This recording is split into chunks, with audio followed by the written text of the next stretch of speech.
Good, Michelle? All right, welcome. We'd like to call to order our Riverdale City Council meeting for Tuesday, January 20th, 2026. Please let the record show that all members of the City Council are present, as well as members of the city staff and members of the public tonight. We have asked Councilor Richter to lead us in the Pledge of Allegiance. Please rise and join with me in the Pledge of Allegiance. I pledge allegiance to the flag of the United States of America and to the republic for which it stands, one nation, under God, indivisible, with liberty and justice for all. Thank you, Councilor Richter. I have asked soon-to-be official Councilor Anderson if he would offer our invocation tonight.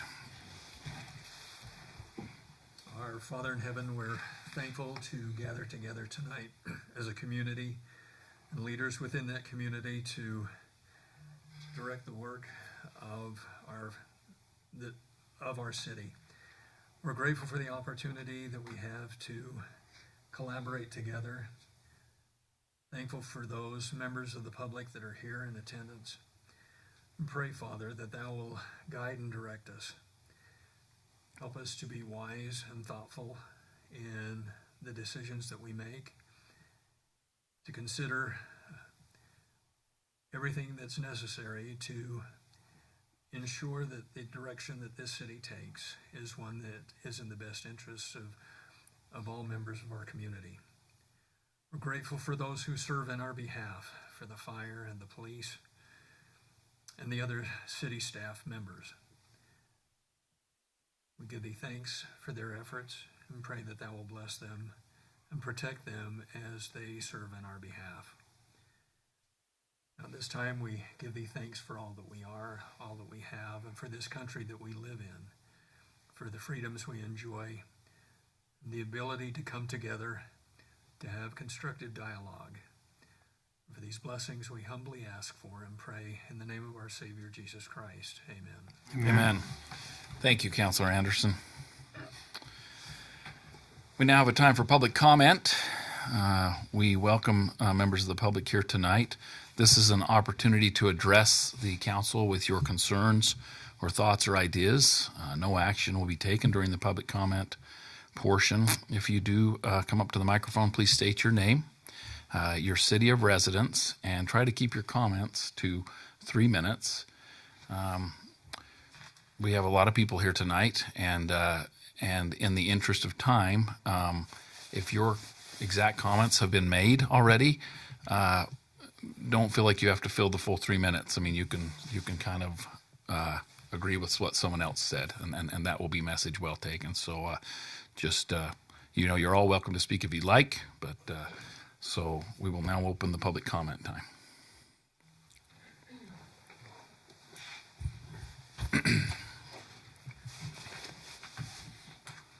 Melissa Carey. I live at 1471 Ritter Drive. I'll try to make it quick, but you gave me a month to write this, so. All right, I live at 1471. I'm directly across from the proposed rezone on Ritter Drive. I've lived on Ritter Drive for most of my life. Grew up at 1425 Ritter Drive. I was present at the Planning Commission meeting on December 23rd. I don't agree with the decision to give a positive recommendation for rezone on this property. We went through the same request 4 to 5 years ago with the previous owner, and it was denied. The owner was trying for a rezone of R4 and proposed a community of 100 plus two-story townhomes on this property. However, at the time, he did have a small property on the other side of it owned by Mr. Gracie. The property was rezoned to R16 at that time. There are reasons that this wasn't rezoned to R4 a few years ago, and nothing has changed to make this a reasonable change now. The project that is being proposed is a community of 59 three-story townhomes. The amount of traffic that would be produced by this at an estimated 10 trips per household per day would increase the traffic on our road by 590 cars per day. Oh, let me find my spot. This community has a proposed 2 exits, which exit directly onto one of the most risky sections of Ritter Drive. There are extreme visibility issues as the road crests at the top, with almost zero visibility during the sunset in the summer months. This was a major point of discussion during the last rezone request. We currently have 24 driveways that open onto Ritter Drive. With the addition of 59 townhomes, this would more than triple our population on Ritter Drive. This property is sandwiched between a property that's owned by Mr. Gracie to the west, a property owned by New City to the east. Rezoning this property to R4 is opening a huge can of worms. How do you rezone this property and then deny the rezone to the surrounding properties? If the surrounding properties were brought in on this project or any additional project, we could potentially have 150 plus townhomes on the top of Ritter Drive. What stops these owners from rezoning and then selling off their properties to the highest bidder to build apartments for these which would be feasible under the R zone or the R4 rezoning? In the Planning Commission meeting, Brandon told them that this is included in the agreement that if the townhomes weren't built in 18 months, that the rezone would revert back to the previous zoning of R16. How would this be enforced? And what if they sell the property? The new owner can't be held to the same agreement. They also discussed making an agreement to have the townhomes be owner occupied for the first 5 years. Who enforces this? And how would it be enforced? Can the cities kick renters out of their townhomes? Is there a fine? Also, 5 years does nothing for our community for the future. Once this is done, it cannot be undone. If you look at the topography on the west end of Ritter Drive, you'll see that the property they're rezoning 20 is not all seconds. usable space. 20 seconds. Yeah, About 3 minutes. Yeah. About. I'll be very quick, I promise. I'll wrap it up. With the hillside on the south side of Ritter, the wall of 3-story townhomes that they're proposing on the north side of section of Ritter makes it become a canyon. What does this mean for fire safety? And there are only 2 exits out of this community. The view is already difficult and obstructed coming out of our driveways. We're dealing with parking issues. If there's parking on the north side of Ritter Drive, we would have issues that way. They said that they would possibly put a red curb on that side. If they red curb that side, they park on our side. We already have visibility issues coming out of our driveways, and it's an accident waiting to happen. So we know that change is a constant and it's inevitable. We understand that property owners have a right to use their property. We're not asking for something unreasonable. We're asking you to help us keep the character and the community feel of our neighborhood. We're asking you to think of your longtime Riverdale residents before outside investors trying to bank on our community. We're asking you to say no and deny the rezone request and the change to the general plan that would allow it. Thank you for your time. No, we're not going to have any applause. No applause. Okay.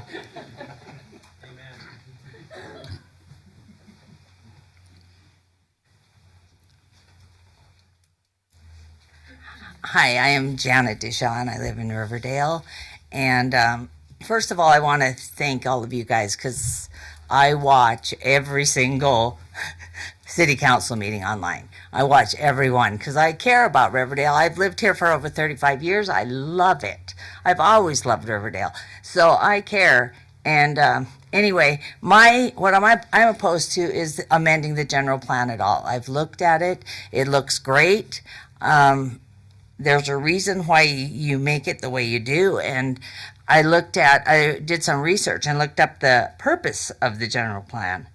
And number 2 says to provide adequate open space for light and air quality, to prevent overcrowding of the land, and to lessen congestion on the streets. Well, this proposed property, townhome property does none of that. And then number 4 says to increase the security of home life and preserve and create a more favorable environment for the citizens and the visitors of the city. Well, I don't see where that's a more favorable environment. And as far as visitors of the city, it is the one of the entrances to Riverdale. And to come in, and that on the street, you come around a curve, and then that's where the cars are going to be coming in and out. That's where all the parking is going to be. It would be a mess. And then number 6 says to stabilize and improve property values. Well, I don't see any way that that's going to improve our property values because nobody's going to want to buy a home that looks across the street to a big wall of townhomes. Sure, they could make them beautiful. They could, architecturally make them look nice, but it's still a wall. So I just think changing the general plan would be ridiculous. And then the traffic, Melissa talked about the traffic, and we have no idea what the traffic's going to be like in the future. Once they get 5600 project done over there, the people from Roy, once they learn that little loop, they can take that little loop and come down Freeway Park Drive, and then they get up to the intersection on 5600 and Riverdale Road, and that at some times of the day gets to be quite a mess. They were backed up all around up by Cherry Creek trying to get to the... So if I were them, they'll probably just say, we'll just go down Ritter and skip that intersection, because it'd be a lot quicker and easier to get into Riverdale, or even to get to Riverdale Road, than going through that intersection and the lights and all the traffic going over the freeway and stuff. That gets pretty backed up. So they're bound to use Ritter Drive. And then we have the whole new Motor View area that has all those homes. And once they get filled, they're going to come up Ritter Drive. Not to mention down, the golfers and the 2 schools down there. And then South Weaver Drive, if you've looked down there, they're building all kinds of new subdivisions down there. Those people are definitely going to use Ritter Drive. So there's going to be a lot of traffic. There's just no way to know at this point what it's going to be like, but there's going to be a lot of traffic. And so... Okay, I'll wrap it up. Those of us that live there love Ritter Drive. It's been through a lot. It's been through a couple floods. It's been through a lot. And the new street, when they redid it and widened it, it's beautiful. I love it. So many people are walking their dogs now, using those new sidewalks. It's wonderful. When my kids were growing up, they had to walk on the street to get to their friends. But now they have these nice wide sidewalks, and so many people love it. It is a beautiful little street. But it's already been through a lot. It's been through a lot. And when they widened that street, we had a lot of conversations with Sean and Todd, the engineer, because it affected our driveways quite a bit. But it's beautiful, and I love it. So anyway, what I'm saying is I think you should just leave the general plan as it is, because we know there's going to be homes over there, but R6 is way better than R4. And in my opinion, I feel like if you even consider changing it, it's just like a slap in the face to us residents that have lived there and love it there in our community. Thank you. Thank you for your time.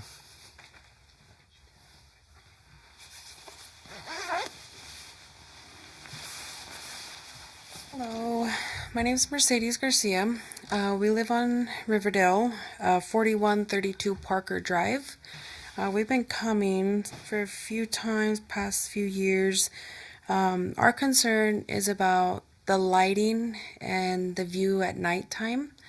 There on Parker Drive, if you're at the fire station going down, heading north, there's no light in the street. You have a pole that's down by the park, a light pole. Sometimes it's on, sometimes it's off. The whole way down until you get to River Valley Drive, darkness. We have runners, walkers with their dogs. 5 in the morning, it's pitch black, but you don't see them because of how dark it is. We just really hope we could get some more lights put on that road.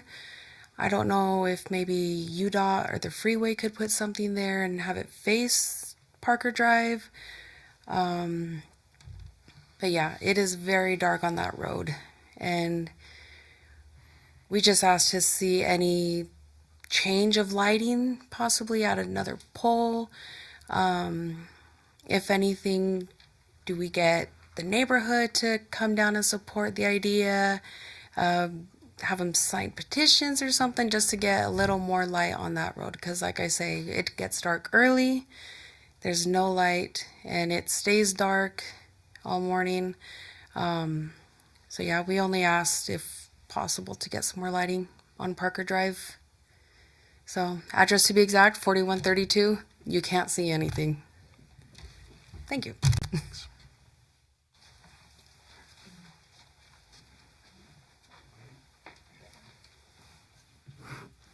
My name's Preston DeShaw, longtime Riverdale resident, now Layton resident, but hopefully I'll come back home here one of these days. But I have something to say about the project on Ritter Drive as well. So I grew up on Ritter Drive. I wouldn't say that my parents were overly protective and trying to keep us out of harm's way at all times, but they had one very strict rule, and it was you stay off of Ritter Drive in the late afternoons and early evenings because you cannot see coming up that road. It's all that you can do just to keep your car on the pavement at that time of day. So one afternoon, as me and my friends were playing basketball in my mom's driveway, we heard a car come to a screeching halt with a thud. We go out and look in the road, and there's our neighbor from up the street. He'd been struck by a vehicle, laying in the road, blood pooling under his body and running down the road. So that image has stuck with me for my entire life. Now it's my kids, my nieces, and my nephews out there playing in that neighborhood. And we have that same rule. You do not go anywhere near that road that time of day. It is absolutely awful, even with all the improvements. If they step out into that road, you're putting yourself in harm's way. So with the addition of 59 townhomes onto that street, we all know townhomes like that, they're going to be starter homes and rental properties. Starter homes and rental properties are for young families with young children. So I have rental properties, and I have plenty of experience with townhomes such as these. So with 59 townhomes going in, you're going to add approximately 125 vehicles to that neighborhood. Townhomes like this, typically your garage turns into your storage shed because you don't have that space inside of your home. So then your vehicles need to be parked outside. The driveways on these townhomes are not meant for vehicles to be parked in them. They're not big enough. And usually the HOA of that subdivision bans that. So that leaves vehicles parked on the street. From what I've heard, we'll be painting the curbs red to prevent that. But if there's nowhere to park, they're going to park down the street. They'll walk a couple of blocks or whatever they need to in order to get up to their home. So that just adds more foot traffic to a potentially dangerous road.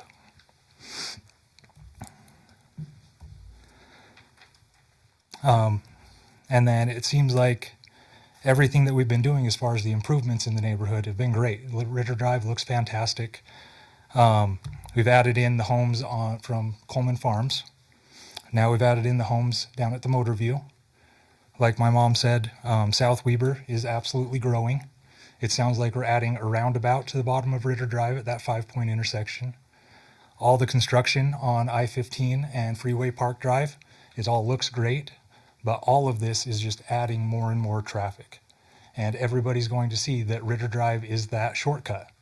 I was actually giving a coworker from on base a ride to Safe Light over here because he had his windshield replaced the other day. And coming out the Roy Gate, he said, "Oh, take this left right here, and that takes you over here along this frontage road, and then you can make this little shortcut down this street." It's like, I know that street. I grew up right there. So the word is spreading. Everybody knows that they can take that shortcut and avoid Riverdale Road. So with all of that that's being done, it's unknown what kind of traffic we're looking at on Ritter Drive. It could be increasing tenfold right now. So to add another 125 vehicles and potentially, like Melissa said, 590 trips on that street per day, and a lot of those being at those dangerous times when children are going to be walking to school or at that time of night when the sun's going to be low and you're not able to see.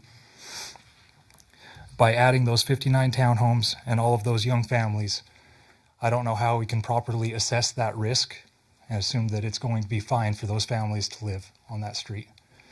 I know that many children, but those young families, they're all going to want to ride their bikes down Ritter Drive, ride their skateboards down Ritter Drive, their scooters, just like we did when we were kids.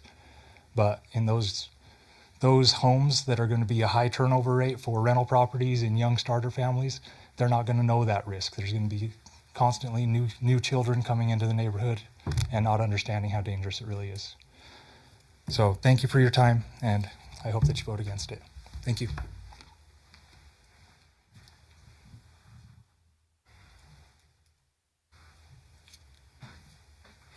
My name is Matthew White. I live on Ritter Drive, right next door to the Deshaws. During the planning commission, a lot of arguments were brought up about the height of the the buildings going in, and that they would be the same size as what is currently approved for the single-family homes.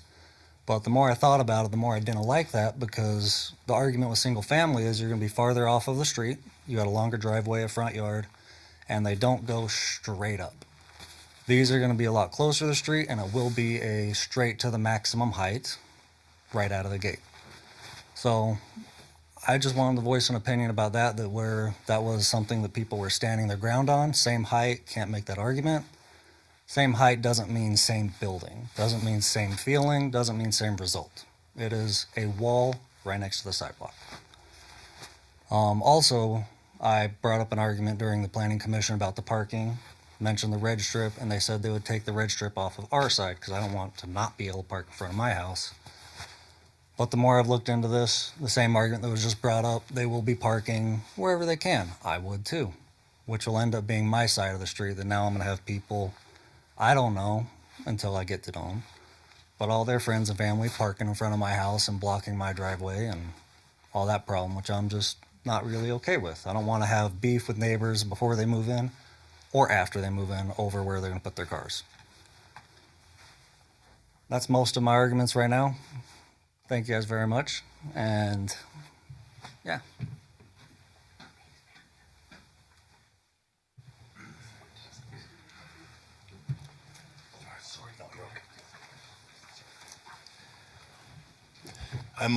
I'm Steve Flinders. I live on the corner of 1345 and Ritter Drive, in the old Griffith House, if you're familiar with that.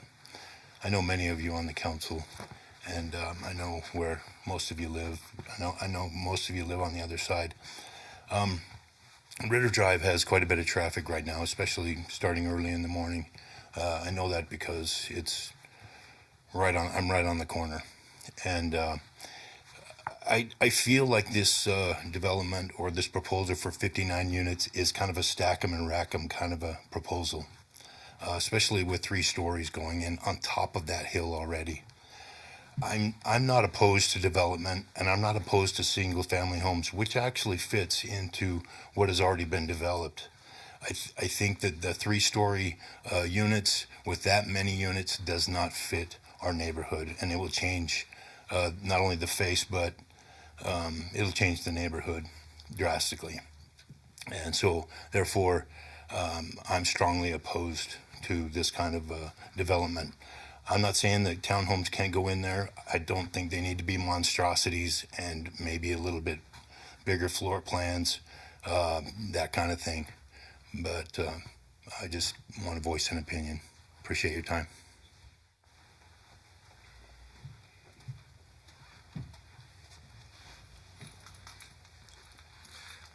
Hi, my name's James DeShaw. I lived at 1425 Ritter Drive and still have financial interests there with my ex-wife. Most of my life, I've been in the multifamily business, designing and developing and building multifamily. So I'm usually on the other side of this argument. But one thing that we've never ever done ever is have enough parking. Not once did we have enough parking. And complaints come back, and fingers are pointed, but we're approved by the planning department, we're approved by building, we walk away, and the city's left holding the bag. And to think that, of course, they're going to develop it and in their best interests, there's just not going to be enough parking. They're going to have to park on that street somewhere. And I don't know if the red line's going to work. I've kind of seen that in the past, but it really doesn't work that well. People get tickets. They just park there. So anyway, I'm opposed to it just because I have interest there. But I just wanted to express myself because I do have a little bit of background in this. I even consult in it sometimes. And but we've never ever had enough parking, guys. There's going to be a problem. So anyway, that's all I have to say. Thank you.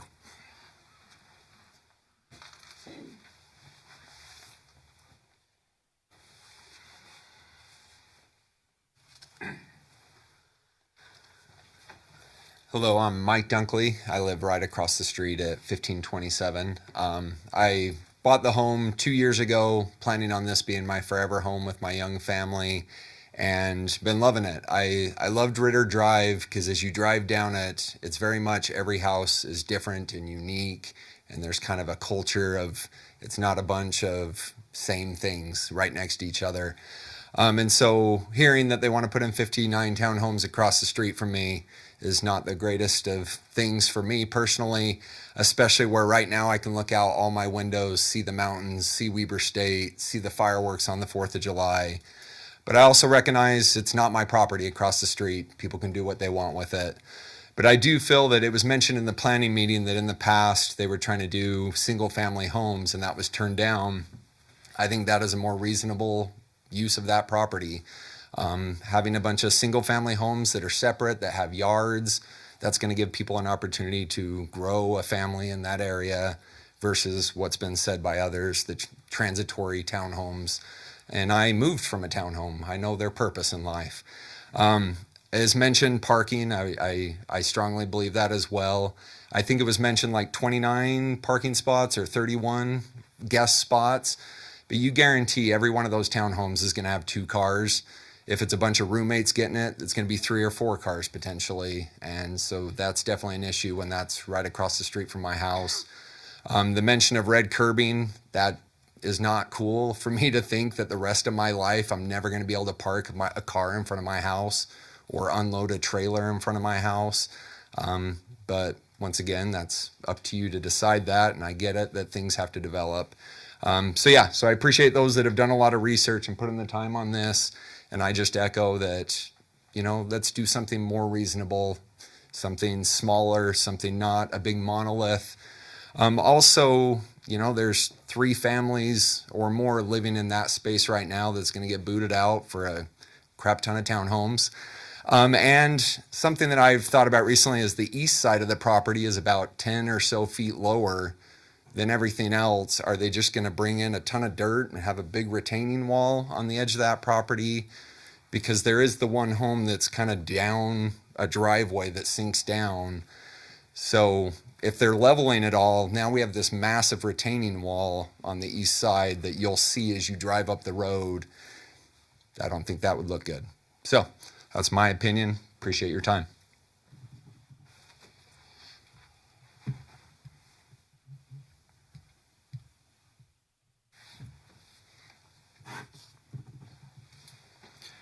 Yeah, I'm Mike Davis. I live on 1175 West Ritter. It's at the very bottom there. I've been a resident there for about 37 years. So I've seen it when we had probably no more than 30 cars a day. And like a few of these people said, it's an absolutely wonderful road. It kind of gives you that country feeling. Well, it used to. So my biggest concern, and I feel sorry for the folks that live at the top, because to have that big hill behind them and then to have something of that magnitude in front of them, that really puts you in kind of just an enclosure. My concern is a little bit is the road itself. How much more can this road sustain as far as, the Coleman farm came in, nothing was really done. Now the Motorview properties have come in and they're not even built out yet. I mean, there's still a lot of homes to go in there. There's very few families that are even living there yet. So there's still a lot of more building going on in there. We've been told we'll look into calming measures. They put the bike lane in. That was supposed to be a wonderful thing. I know that was mentioned right here. I love the sidewalk. The bike lane just made it wider so they can go faster. And I can speak on that because, and I don't want to sound insensitive to you councilmen, but I can speak on that because I live there. I see it every single day. I can sit in my front room and watch the speed of the cars coming around. They pass on double. If somebody's actually trying to do the speed limit, they've actually passed on a double yellow because they're doing 25 miles an hour. They're doing the speed limit. And it's not a once in a month, once every 2 months. It's a weekly occurrence.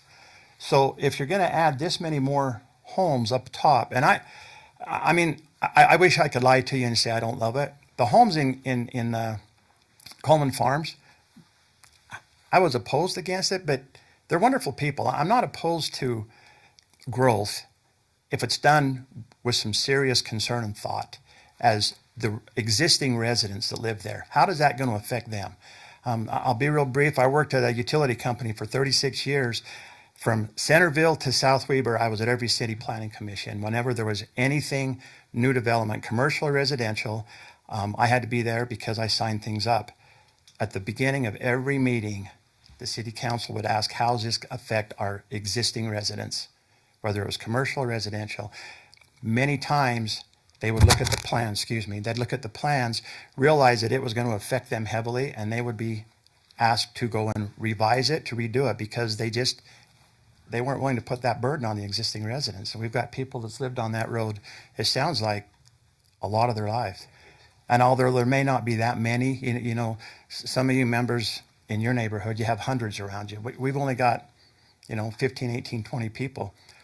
But the numbers shouldn't matter. I would just, my thoughts is if you actually plan on doing this, at least before you make your vote, think about some actual calming measures. Now, I'm going to make a comment, and I'm just going to upset one particular person, but in 2020, an email was sent to a then councilman, and it says, we will look into this. We're going to look into the calming measures. We're going to do something. We're going to come up with something. That was in 2020, exactly August 8th of 2020.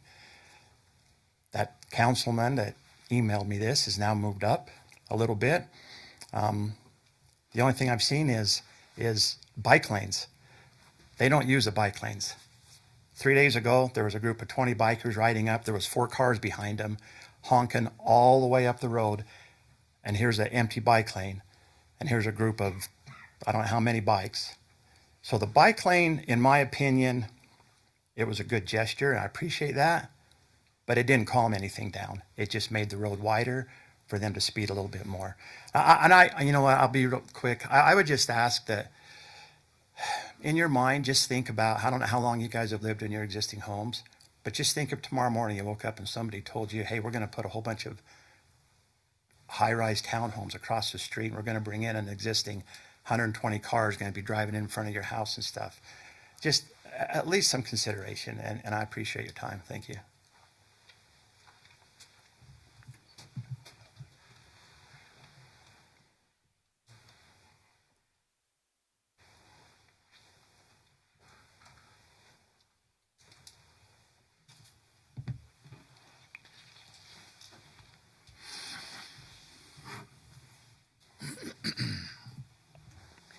Hi, my name is Josie Torres, and I live directly across the project, 1497 Ritter Drive. I live next door to Mike.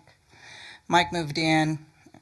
So happy to see there was going to be a young couple that was going to move in with family. I'm having grandchildren coming in, nieces, nephews, and the first thing I thought of when he was there, walked over, introduced ourselves. Very, very family-oriented block that is.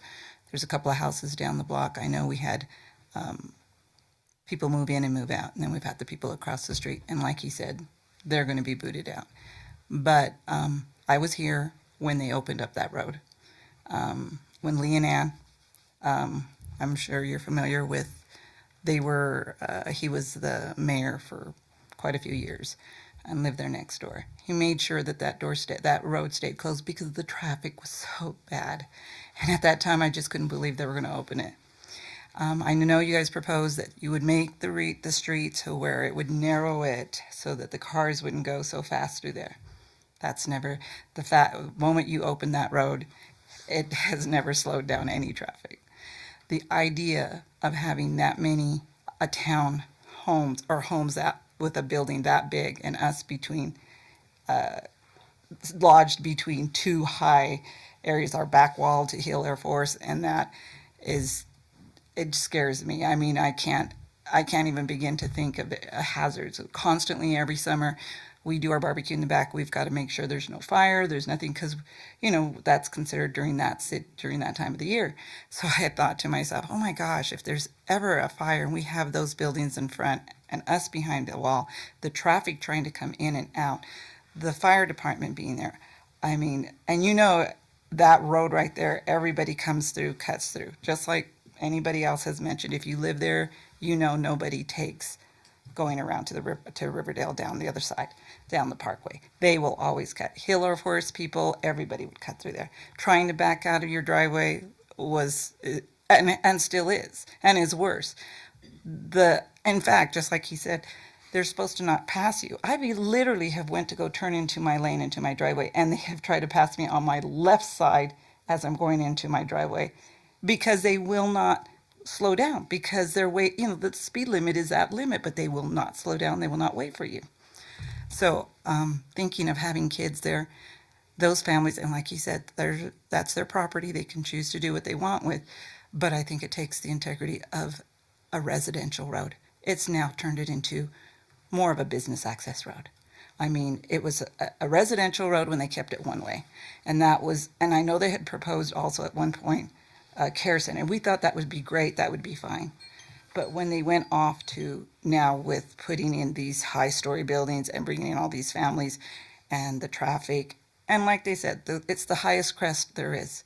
And in the evening hours, in fact, I always tell my kids, when you get ready to pull in, slow down at the stop sign, because you already, and they know that. Once you get to my driveway, they've already honk, honk, honk. You've got your blinker on, you've got your blinker on. Finally, they'll speed all the way around. But I just can't imagine having that many homes there with that many people. And our local department here have been great with us, because we've had people walk out there from Cherry Creek that are probably, I wouldn't say they were doing anything, but they were certainly in the dark, like she said. There's a lot of dark up coming that end and on Ritter Drive. But it seems to be more a susceptible place for people to wander up to think that that's okay. I broke into that home that's at the end where the property was, so we had squatters there. So it just seems to gravitate people there. And with these big townhomes, or with these big buildings, I just feel that too many families, too much, there's just nowhere for them to park. And there's going to be too many kids and too many congestion there going through there. And I just can't imagine being stuck between that building and those buildings and that wall. So, thank you. Thanks.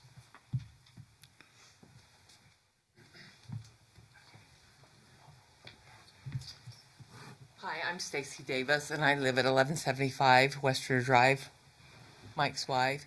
And I only know one of you that lives on our side of the street. And the only thing I ask is possibly come down. I cannot get out of my driveway in the mornings, when school's in, when school's out. Half the time I get honked at, get flipped the bird if I'm trying to drive into my driveway. There's just way, way, way too much traffic on that. And they come fast. They don't stop for you. So I just ask you, maybe come over and look what we're dealing with every day, and before you consider putting in so many more traffic. Thank you.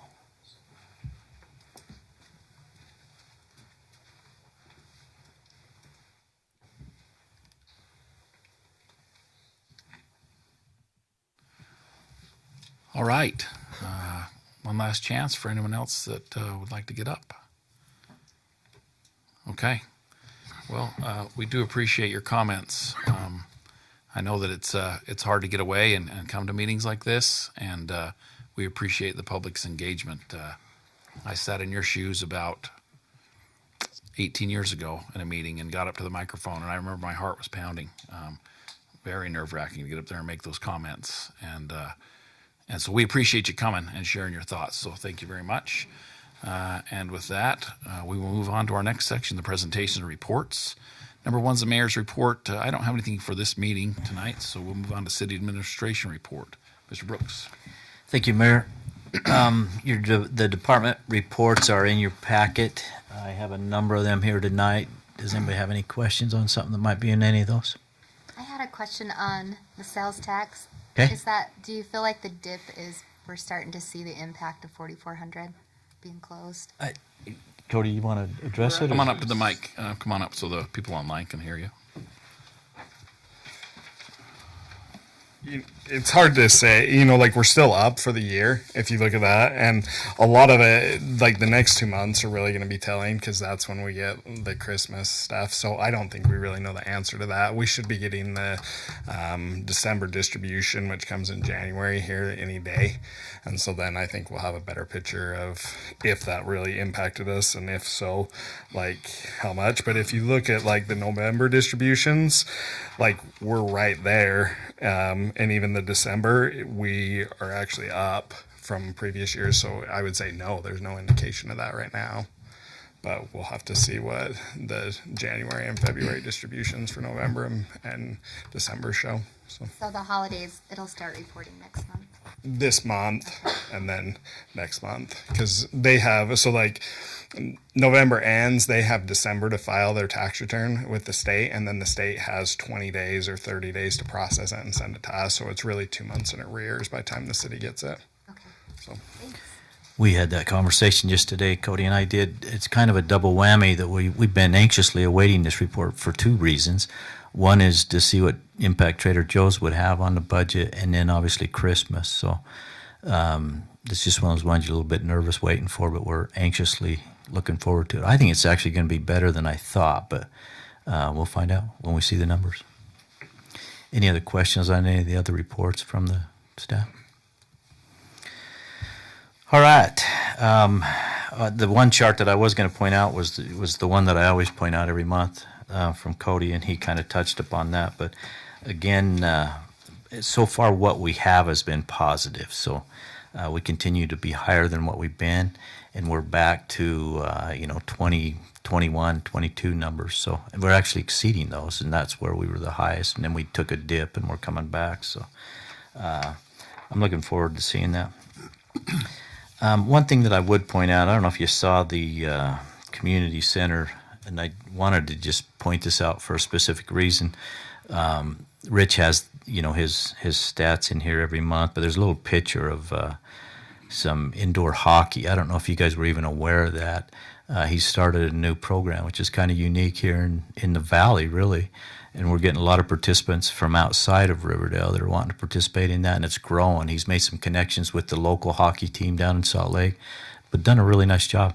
It's not ice hockey, it's just street hockey, but it's been pretty popular. So he had that little picture in there, just so I thought I'd just mention that. If you see Rich, tell him congrats. He's done a really nice job on that, so that's fun to see. So, let's see, employee recognition. We don't have anybody on their anniversary years, but we do have a couple that are up there a bit. Stacy Como, 21 years, so congratulations to Stacy.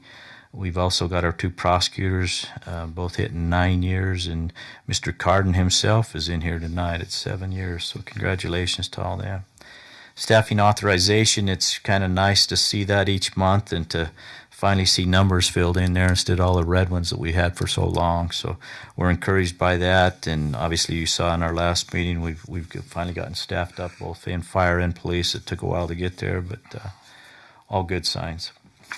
And then finally we have our community development report, and I'll turn a little bit of time over to Brandon on that one, and he can fill you in on that. Thank you. Thanks to those of you who went to the Nothing Bundt Cake ribbon cutting in December. It seems like a million years ago, but this is the December report, so that's on there. We have the typical ongoing developments that are still happening. We're working on a ribbon cutting date for the Riverdale Townhome project. That is getting its last certificate of occupancy. They're just finishing up some things there, so hopefully we'll have that date on your calendar soon. The back nine is actually open. This is the December report. They opened in January, so some of you came to that as well. That was a good event. I think that'll be a great addition. And we're working on a number of applications and submittals that you'll see in the future. Any questions for Mr. Cooper?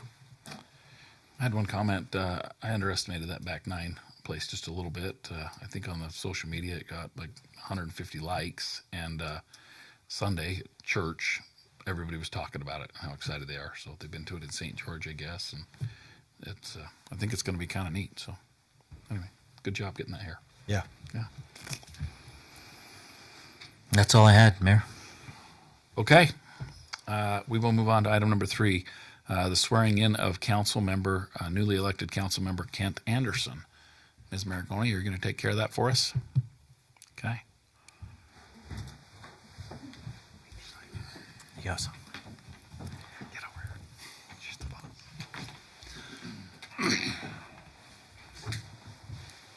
Sorry about the 3. It's okay. Hey, I've never had to deal with it before. I, Ken Anderson, Do solemnly swear do solemnly swear that I will support and defend that I will support and defend the Constitution of the United States of America, the Constitution of the United States of America the state of Utah, and the state of Utah against all enemies, foreign and domestic, against all enemies, foreign and domestic, and that I will discharge my duties with fidelity. and that I will discharge my duties with fidelity.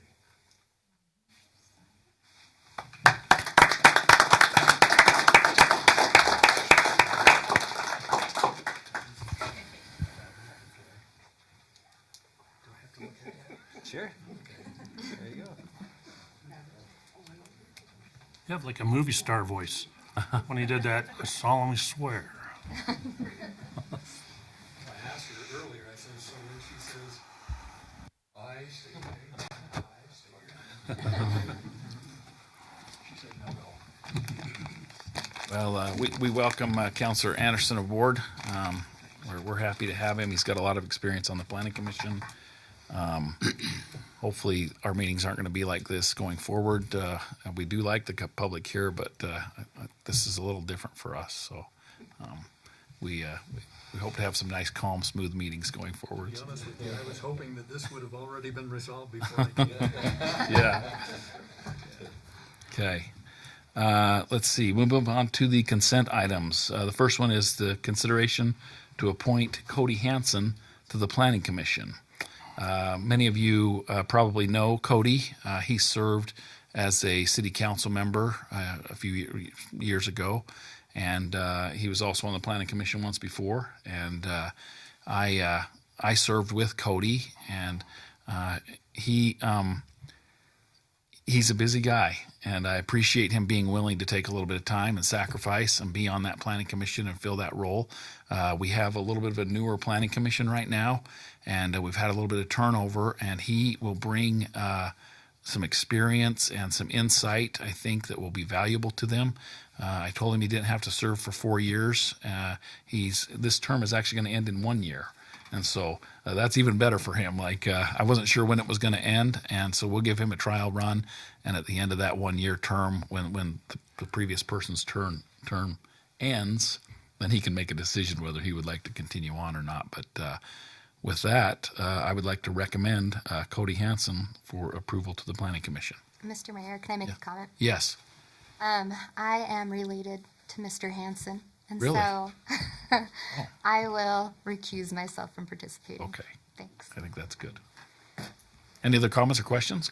I have a comment. I'm a little concerned having Cody on the Planning Commission and Annie on the City Council.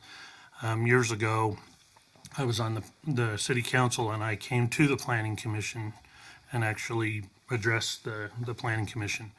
And I received a call from Dave Church, and I don't know how many of you know who Dave Church is, but it's a big deal.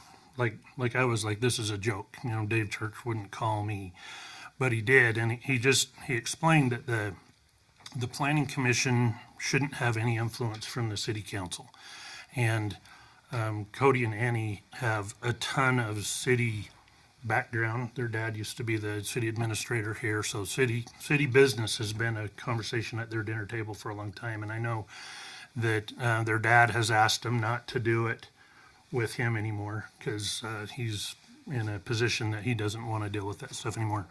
And so I do have concern with that. On the other side of that, I served with Cody for 4 years. on the city council, and I know he's very independent, that Andy's not going to be twisting his arm into anything.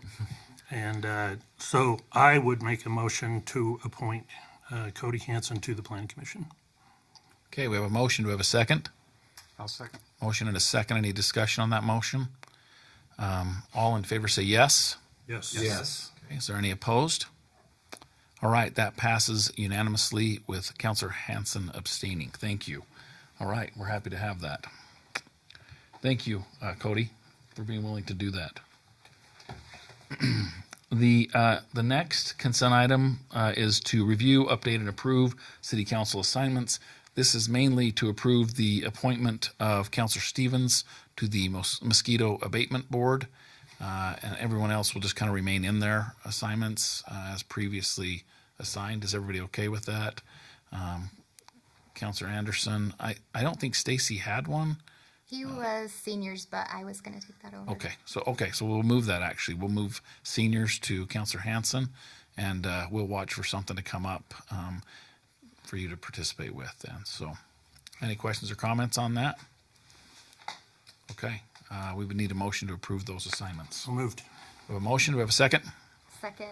Motion and a second. All in favor say yes. Yes. Any opposed? That passes unanimously. Thank you. Okay, we will now move on to our action items. Councillor Arnold. If I may, and if the council would agree, I would ask that we move action item number 1 down probably to 3 and move 2 and 3 up to 1 and 2, so we're dealing with the things that the public is here about first. So all of it's really interesting, but you might not want to stay for that part. So I mean, just if everybody would agree to that, I would ask that. Mr. Brooks is the attorney. Is that okay with you? As long as the council's in agreement with it, Is that okay? Can we get a consensus from the council? Is everybody okay? Just a little bit of a thumbs up. Okay, looks like a head shake. So they are okay with that change in the agenda. So we will start with agenda item number 2, consideration of ordinance 1000 regarding a proposed general plan amendment which modifies the Riverdale City General Plan as it relates to the future land use map. Is that Mr. Cooper that's going to present that tonight? Yes, sir. Thank you. Okay, I appreciate your time, and you've had this packet for you've had this revised packet just for a couple of days, but the an original packet went out to you some time ago, so you've had some time to look at that. You've had some time to watch the Planning Commission meeting, or in some cases participate in the Planning Commission meeting, and you've heard from the public today. So I do have a presentation, and I'm prepared to give that, but if you would like, we could I could answer any questions. I can comment to the questions that were asked or brought up with the public. I'll kind of go by your direction. What would you like? Okay, Councilor Richter? I'm good to hear the presentation. You want to go with the presentation first? Okay, let's start with the presentation. Okay. And just to clarify for the record, when he said that people participated in the Planning Commission meeting, that is our new Councilor Anderson was the chair of the Planning Commission when that meeting was held on December 23rd. So just for clarity of the record. So thank you. Thanks. Okay, so as you mentioned, this is a request to amend the general plan, specifically the future land use map, from a detached residential designation to attached. Our applicant is here today representing the development company and the property owner. That's Mr. Luke Martineau. He'll be here to answer your questions or fill in anything that I may not cover. So currently, the zoning is R16.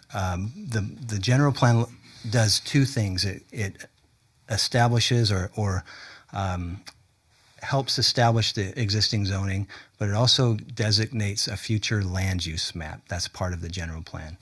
And in that map, this property is designated as detached residential.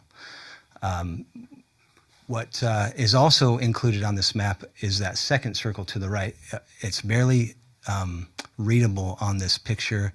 It's also on the map behind me, but it's a little bit in uneligible or legible on that map too. But there is a mixed use designation overlay on that as well. So I'll get into that and what that means. So tonight we're looking at the request to change this from its its detached residential, which is largely single family. That's the designation that the general plan gives it, to an attached designation to facilitate a 59 unit townhome and a rezone. That would be appropriate for that. Here's a map of the area. Everyone is familiar with that. This property is surrounded by a number of uses, both commercial and low density residential. It does connect to Freeway Park Drive there at the top and at the 5-point intersection at the bottom with a couple of roads there that intersect. So I thought I'd start by just talking in general about the general plan and what it's meant to do. You all know this, but it's a good refresher. The general plan is a resident-driven plan that has set forth 7 elements that really are meant to be the guiding principles and the implementation practices of the city. It was adopted by the City Council in 2023, but it's not codification, so to speak. It's not the land use designation. It's just the guiding principles. The zoning is the land use designation. The original plan was adopted in 2021, and there has been a number of amendments. So amending the general plan is a common practice, both for Riverdale and other cities throughout the state.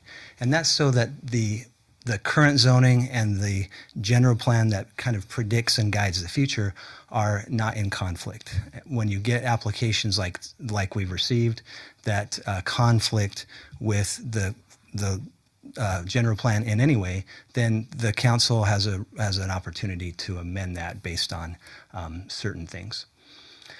As you know, the current plan that we have was adopted in 2023, but again, after a number of amendments there. So the elements of the general plan are those listed: land use, transportation, housing, open space and recreation, public facilities, conservation and preservation, and economic development. They're all meant to work together harmoniously to give guidance to both the Planning Commission and the City Council to make policy based on what's good for the city. So I thought I'd look at what does the general plan say in the land use element. This is something that the Planning Commission looks at heavily.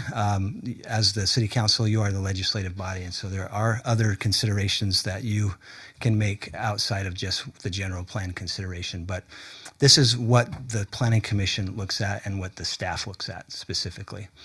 So on pages 8 and 9, you'll find a number of best practices listed there around the support of this application. So it talks about focusing intensities around key intersections and where infrastructure is readily available. So what that means is looking at existing neighborhoods for redevelopment and infill. It looks at optimizing land use designation based on opportunities and constraints.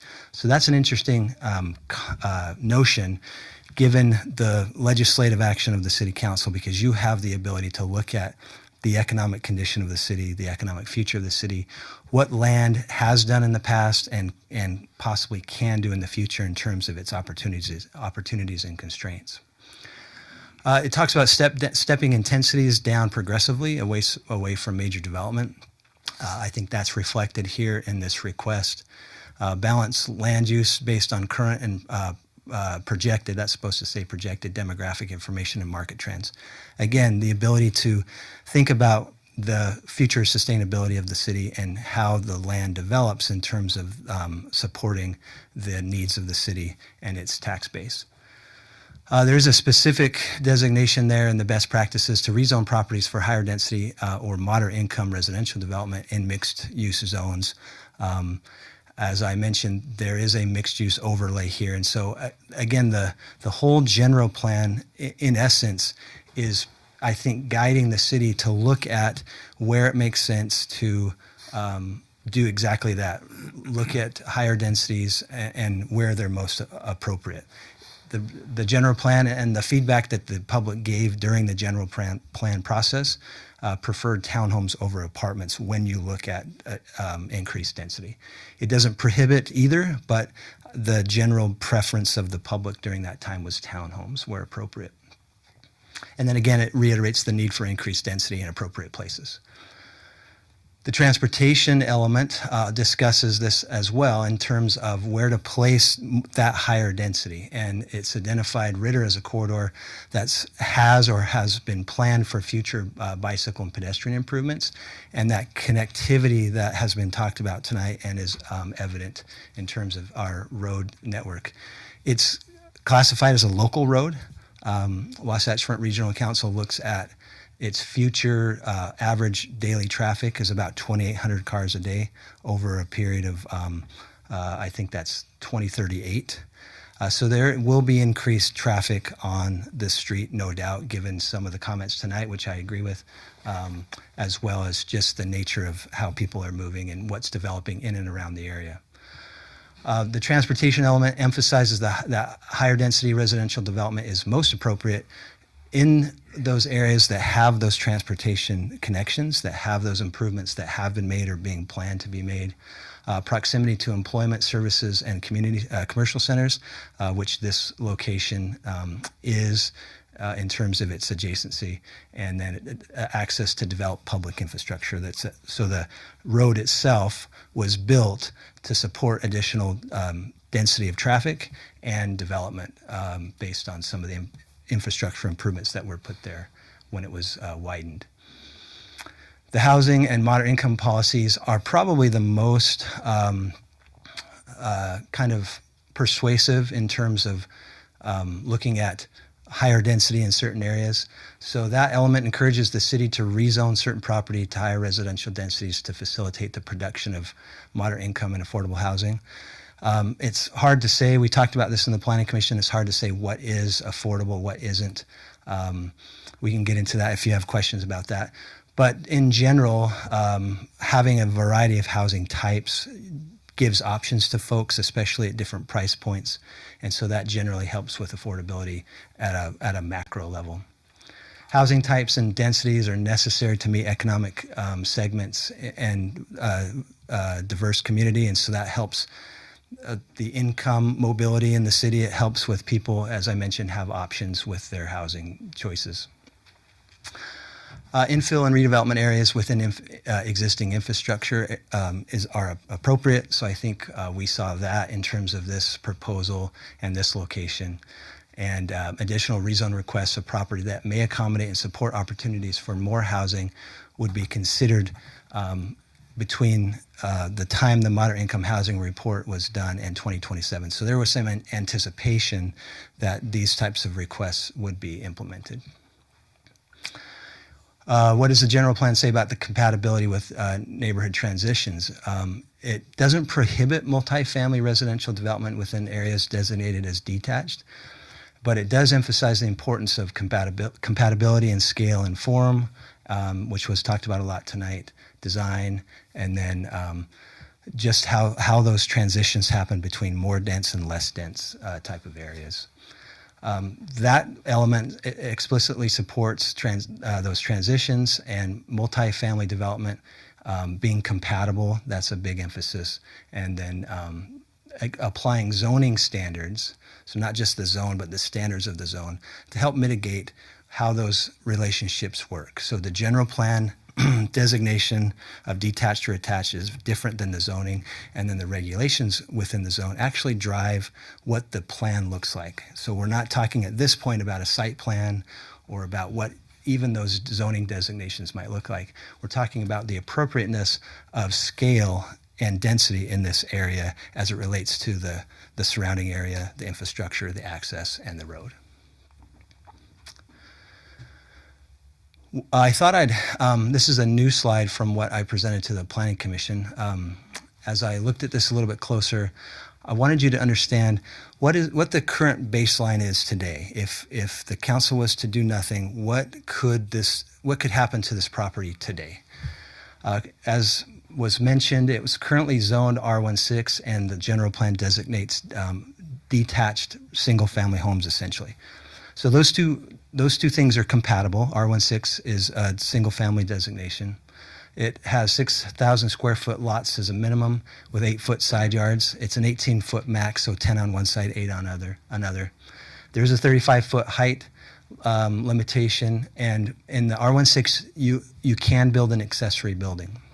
Right now, Riverdale City doesn't allow accessory dwelling units, so no one can live in those accessory buildings, but I think that the state will change that this year, where when they, similar to what they did a couple of years ago when they mandated internal accessory dwelling units, I think they'll mandate external accessory dwelling units.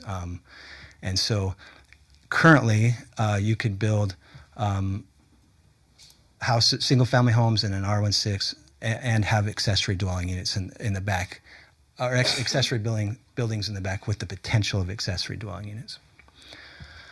With that mixed-use overlay that's currently shown on the future land use map, there's a density requirement of no greater than 13 units an acre. So if you look at the yellow, so again, separating what's coming on the next agenda item with the rezone, if you look at the yellow, that yellow area, which is the subject of this conversation, under the current overlay, you could get approximately 50 to 60 units of residential in a mixed-use environment. So that's just the residential component. There is no minimum lot size, so you could also, a developer and owner could also add any number of commercial uses to the site currently. So that's amusement uses like a bowling alley, dance hall, anything like that, assisted living, all kinds of commercial uses, dry cleaners, office uses. Multifamily dwellings are allowed in a mixed-use overlay zone right now. And they could propose a retail site of any kind or a hotel. So that's the current designation. In the amendment, it would take it from the detached designation with the MU overlay and change it just to the attached, meaning that all of that mixed use allowance would go away in the proposed action.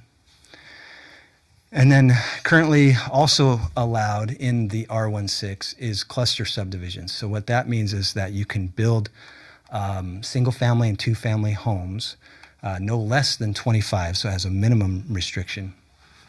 And there's a reduction that the Planning Commission could give to the base zone of 6,000 square foot minimum to 4,000. So that means that you could build in that yellow area that we're talking about 50 to 54 units currently without and with the subdivision rules that we have now, there wouldn't be a consideration from the council. That would just be a Planning Commission consideration because it's considered by right.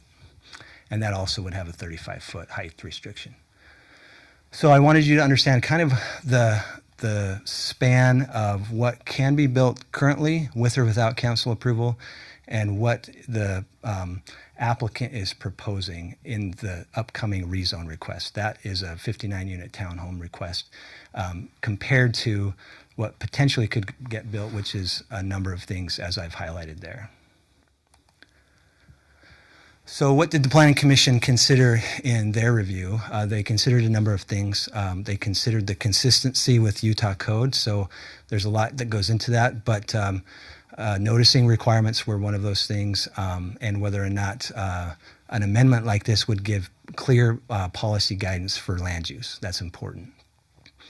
Internal consistency of the general plan. So although the current map reflects the designation of the zoning at the time the map was created, the language of the general plan, as I've discussed through the different elements, actually encourages that to change based on some practicality, and I've just mentioned that. So there is a little bit of inconsistency there where we have a future land use map that actually doesn't reflect the language of the general plan. By amending it to a detached, or excuse me, an attached designation, it actually fulfills some of the guidelines and policy implementations that the general plan states in the elements. Whether or not the amendment would provide appropriate policy support for the things that we're implementing in our Title 10, I think it does. Whether or not the amendment promotes the public health and safety and welfare. You've heard of some concerns tonight about traffic and some safety issues regarding that road. Those elements, I think, exist currently and would continue to persist. They could be they could be exacerbated by increased density. So that's something that you'll have to take in consideration. I didn't include in your packet the traffic impact study. It was too big to send, and I couldn't shrink it down small enough. But the applicant has done a traffic impact study related to the street and the intersections, Freeway Park Drive, 1050, and then the two proposed approaches that would come out of the development. They have rated the level of service for the proposed project at an A and a B on all those intersections, which is a high level of service. The ranking is A through F. Freeway Park Drive and Ritter does get a D based on their projections of traffic in 2030, but D is still an acceptable level of service. What that means is that queuing is not such that there's a long wait time. Basically, there are no mitigations or improvements that are required to handle that level of traffic. The average trip count was 390, so Melissa was pretty close. But again, that can be accurately projected from the development, but it is a little bit of a educated guess as it relates to all of the other traffic that will come from adjacent areas.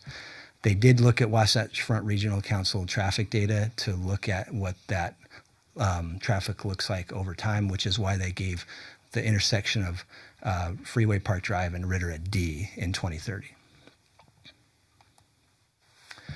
Additionally, the Planning Commission looked at whether or not the proposal advanced the vision and the goals of the general plan. Again, looking at the text of the general plan in addition to the map. Whether or not it supports orderly growth and efficient land use, whether or not it enhances the flexibility, supports coordinated infrastructure planning, provides that clear policy guidance, and serves as an effective implementation tool. And so based on what those factors and the discussion and the comments that were made during that meeting, the commission did move to make a positive recommendation for approval. There are the findings there that it has been processed in accordance to Title 10, Chapter 20 of the Utah State Code. It's consistent with the moderate income housing element in the general plan. That it's served by existing infrastructure, although there will be some upgrades needed to accommodate the number of units in any case.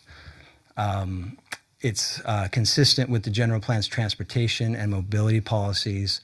It supports the orderly growth, and that it's harmonious with the overall character of the existing neighborhood. And so that's my presentation. I'm happy to answer any questions, and I'll turn it back to the council for discussion. Thank you, Mr. Cooper. All right, any comments or questions from the council? Councilor Anderson. I've got one that I wanted further clarification on. When they did the traffic study for Ritter Drive and Freeway Park Drive, you said that is currently an AB ranking, but would degrade to a D ranking in roughly 4 years, right? Just the intersection of Freeway Park Drive and Ritter in 2030. Okay. Now, for those rankings, A, B, does it progress to C, then D, E, F? Right. So, did they offer any type of future study beyond 2030 when that might? No. Okay.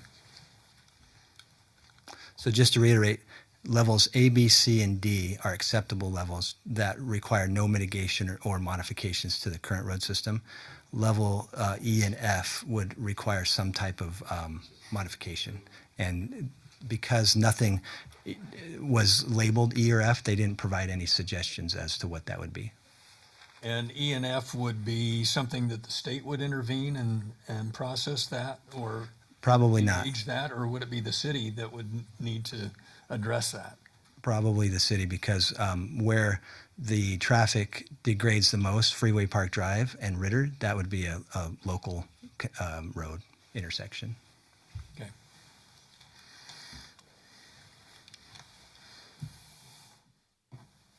Any other questions or comments or requests, Mr. Cooper? I'm somewhat interested in your comment. You said something about the text of the general plan versus the map, and that this proposed change, in your mind, would better align? Did I hear you say that? Mhm. Will you expand on that? So in my conversations with those consultants hired by the city to put the general plan together, it was SOMAS. They're actually working with us on other things as well. So we discussed this, and I asked that question: why does the future land map not why isn't entirely consistent with the language?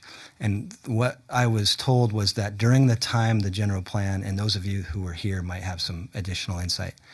At the time the general plan was being created, just in 2022, I guess, there was some discussion as to the changes that needed to be made to the map. And they got to a point where they just essentially started to reflect the current zoning on the map because the discussions were getting a little bit onerous to manage. Does that make sense? So there was a lot of feedback, and they were having a difficult time managing that feedback and applying what they were hearing to the map. So what they did is, at the time the general plan was created, the current zoning was R16, and so they just reflected that in the future land use map. That's why they put in the language that there was encouragement to actually look at the possibility of rezoning some of those areas as a kind of not a safety net, but as a way to say, this is the way it is, but here's some guidance on how you can deal with it in the future. Flexibility. Yeah. Flexibility. Yeah. That's what I understand from their experience.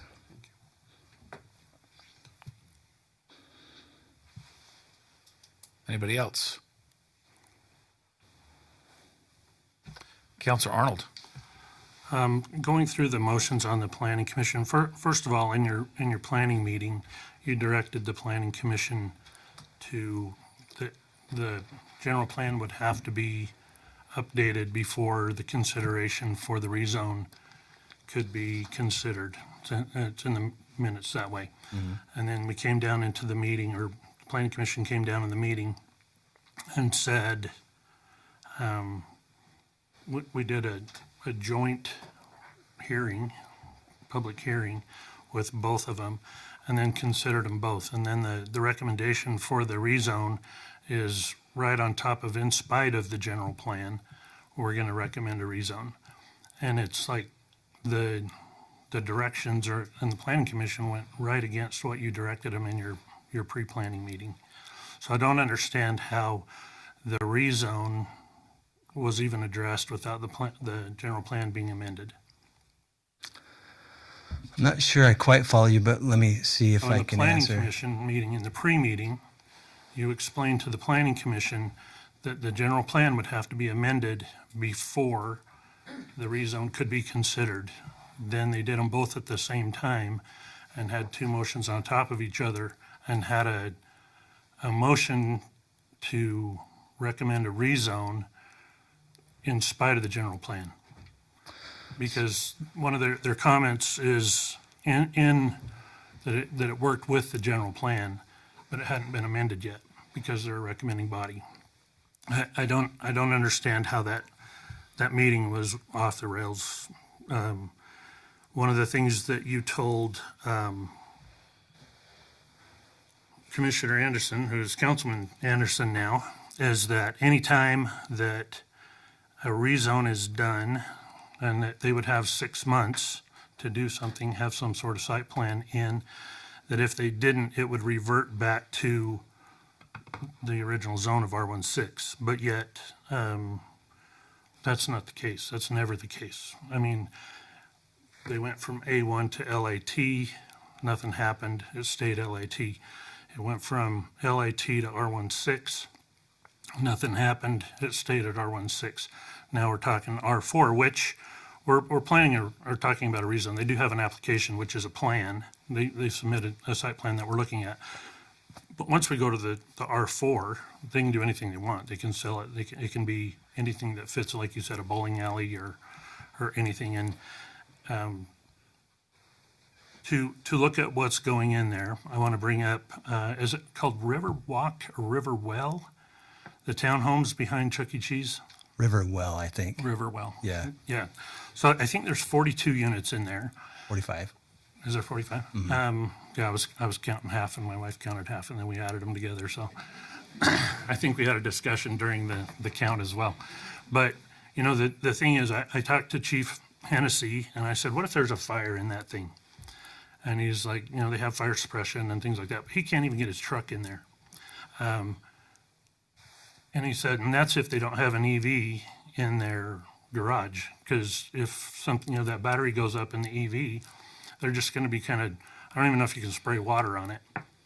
But you're basically throwing water on it for the cameras. So when it hits the news, we're at least making an attempt to look like the Riverdale Fire Department is doing their job.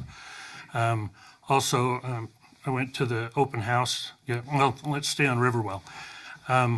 We looked at that very plan and rejected it. The city council rejected that site plan. Then they came back and we made all kinds of hoopla, noise and everything because they came back with a better plan that had all this parking in it.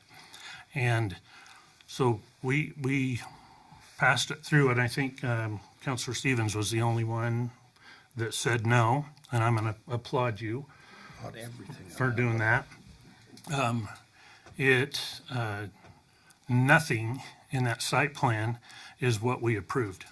Who's watching that? I looked at Title 10 today. That's your job to make sure that site plan is put in the way it's supposed to be. It's supposed to have a fence all the way along that road.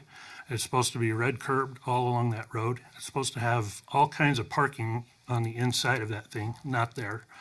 That particular development is an abomination to what we approved. And they built the original one. And from what I read in Title 10 today, that's your job to make sure that it's put together. They're talking about looking for an occupancy permit now. And it's like they're not doing anything that they said that they did. It's crazy, the work that we went through, and commended them for the wonderful efforts that they made to do it. And then they just built what they wanted to build.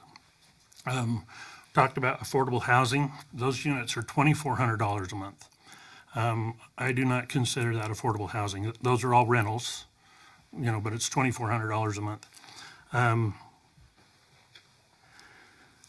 The general plan is resident driven and not codified. I mean, and I agree with that. But if it's resident driven, I think on the city council, one of the things that we should do is have the residents first. We run to be on the city council to represent the residents. And then we do, I mean, Casey always talks about how we treat the employees, and I agree with that. I think we do whatever we can to treat the employees well, but they're public servants, and they work for the city to support the residents and the people that come in. But, you know, we have some decisions to make. Braden and I talk about the 2030 thing all the time. We also have Walmart building one in West Haven, Home Depot building one in Clinton that are going to take some of our sales tax revenue down. Then I went to the open house that many of you got a letter about yesterday, or previously inviting you to an open house yesterday, put on by the applicant. And Mr. Fisher, who's not here today, I was hoping he would be here, but Mr. Martineau can attest to what I was told. But there's a development just like this in West Point by his house, and he thought it was going to work well. He said he can't believe the crime that it generated, and he said there's always police officers there. There's always some sort of criminal activity in the same type of development that he's proposing. And he's hoping that selling the units are going to alleviate that, as opposed to having a rental one like the one down at Riverwell. But you cannot, and you talked about this in the Planning Commission, you cannot guarantee that it's owner occupied. If somebody goes in, even if it's a deeded restriction, and somebody buys it and they sell it in 6 months, that has been met. That that stipulation has been met, and then they can rent the whole thing and turn it into the same thing that Mr. Fisher doesn't like in his own community, but he'll build it in ours. I'm going way past 3 minutes. They talked about HOAs. In the Coleman Farm subdivision, they have an HOA that they said was going to run.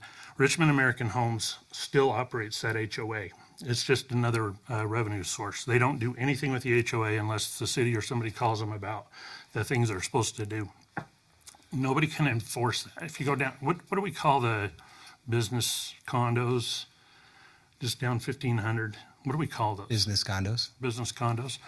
On the business condos, the HOA came in and sold us a bill of goods saying there would be no vehicles parked on the street and there would be no vehicles parked in the parking lot at night. They didn't want like a auto repair shop in there or something like that. That's what they told us. Every one of you go out on your way home and go past that. I guarantee there's going to be cars parked in the parking lots, and there are probably even some on the street, even though it's between October 1st and April 1st. HOAs cannot be enforced. Nobody's knocking on the door saying, hey, you said you would do this. 2 of the 3 commissioners that passed this thing, that recommended to move it forward, which we didn't have a full commission. We need to stay on that to make sure that we have 7 people. So we had 5 people there that night. It passed 3-2. 2 of them passed their motion with the word reluctantly.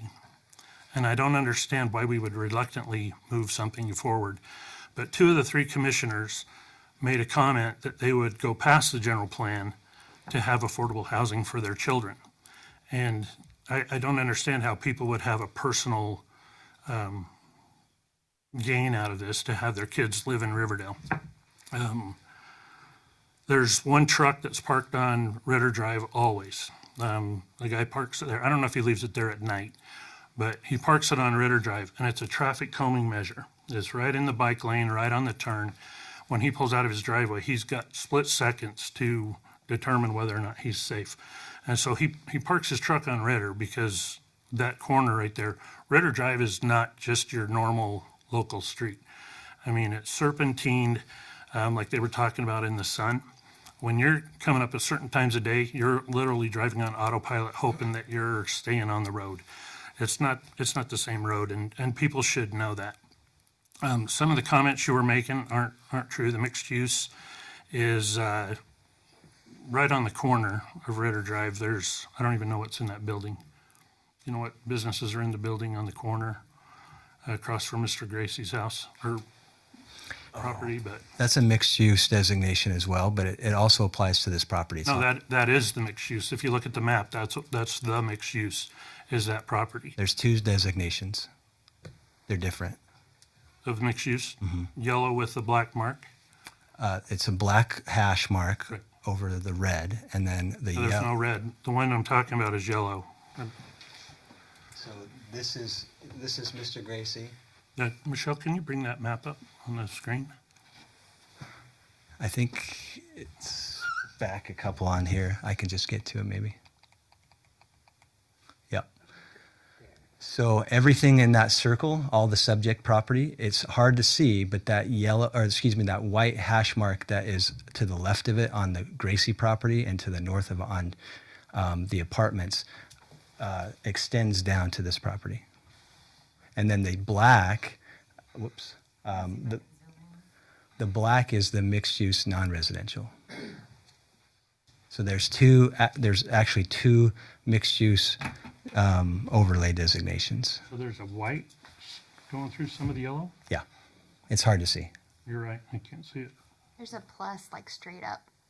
See a little plus? Oh, okay. Yeah. Thank you. Oh, gotcha. Yep.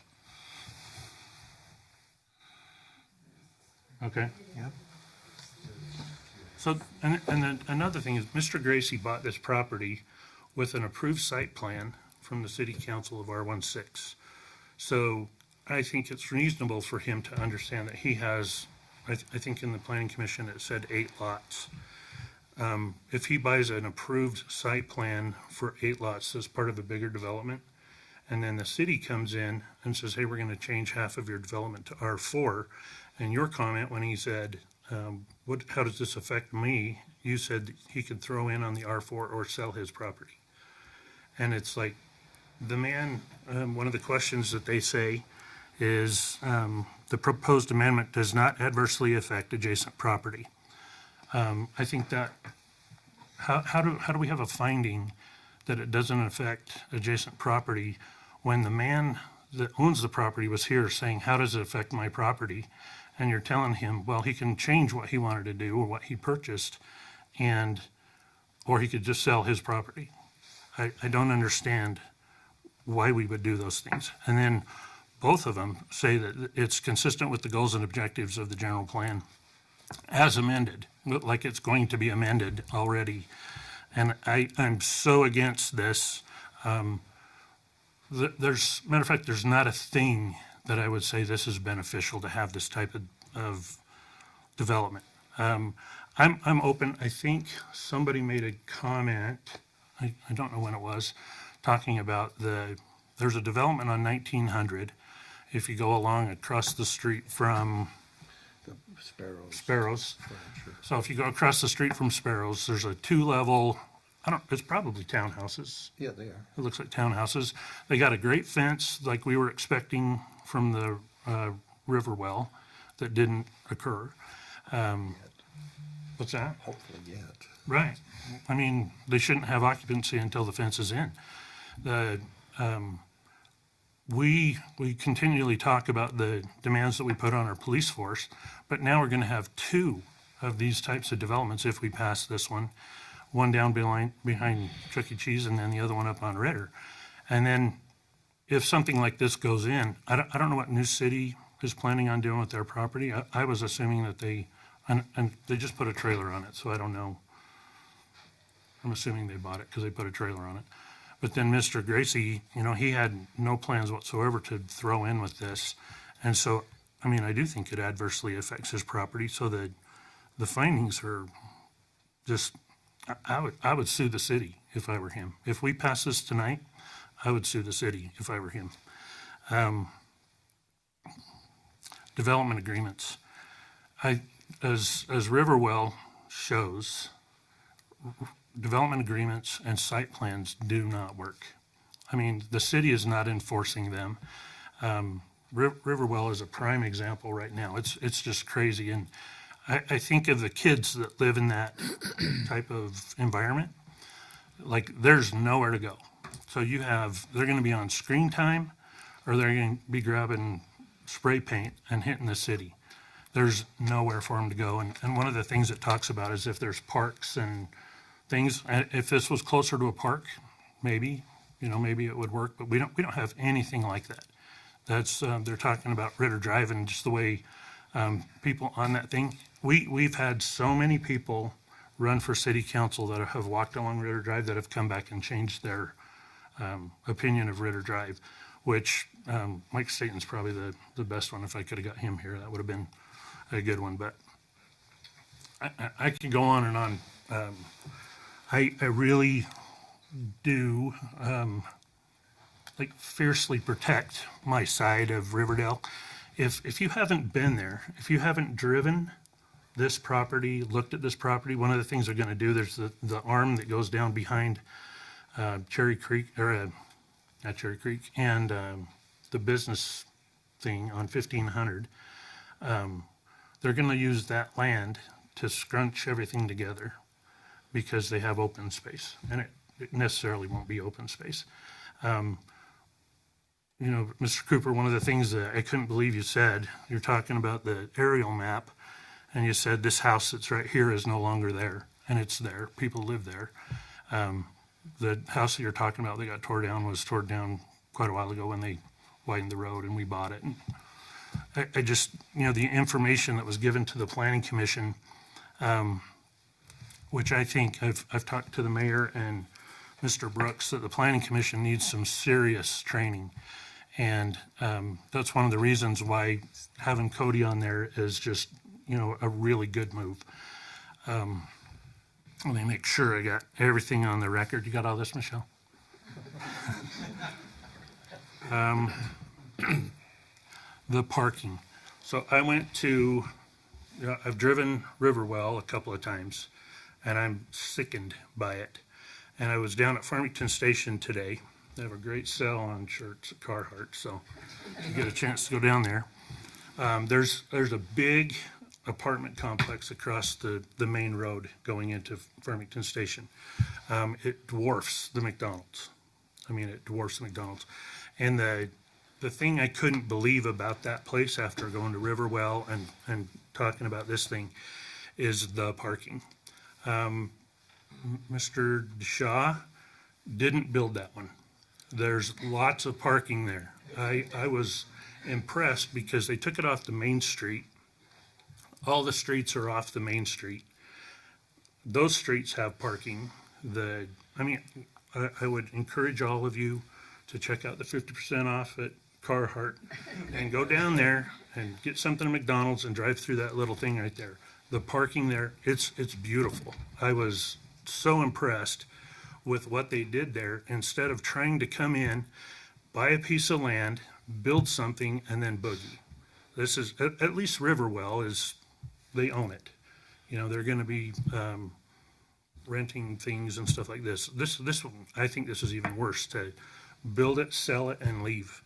And based on what Mr. Fisher, the applicant, said last night, I mean, we're putting a problem for Casey and these guys up there that people get bored, parking, all that kind of stuff. They don't even like going to Ritter Drive. I was at a murder investigation because it happened in my local area, so I went down to see if there was anybody that I knew.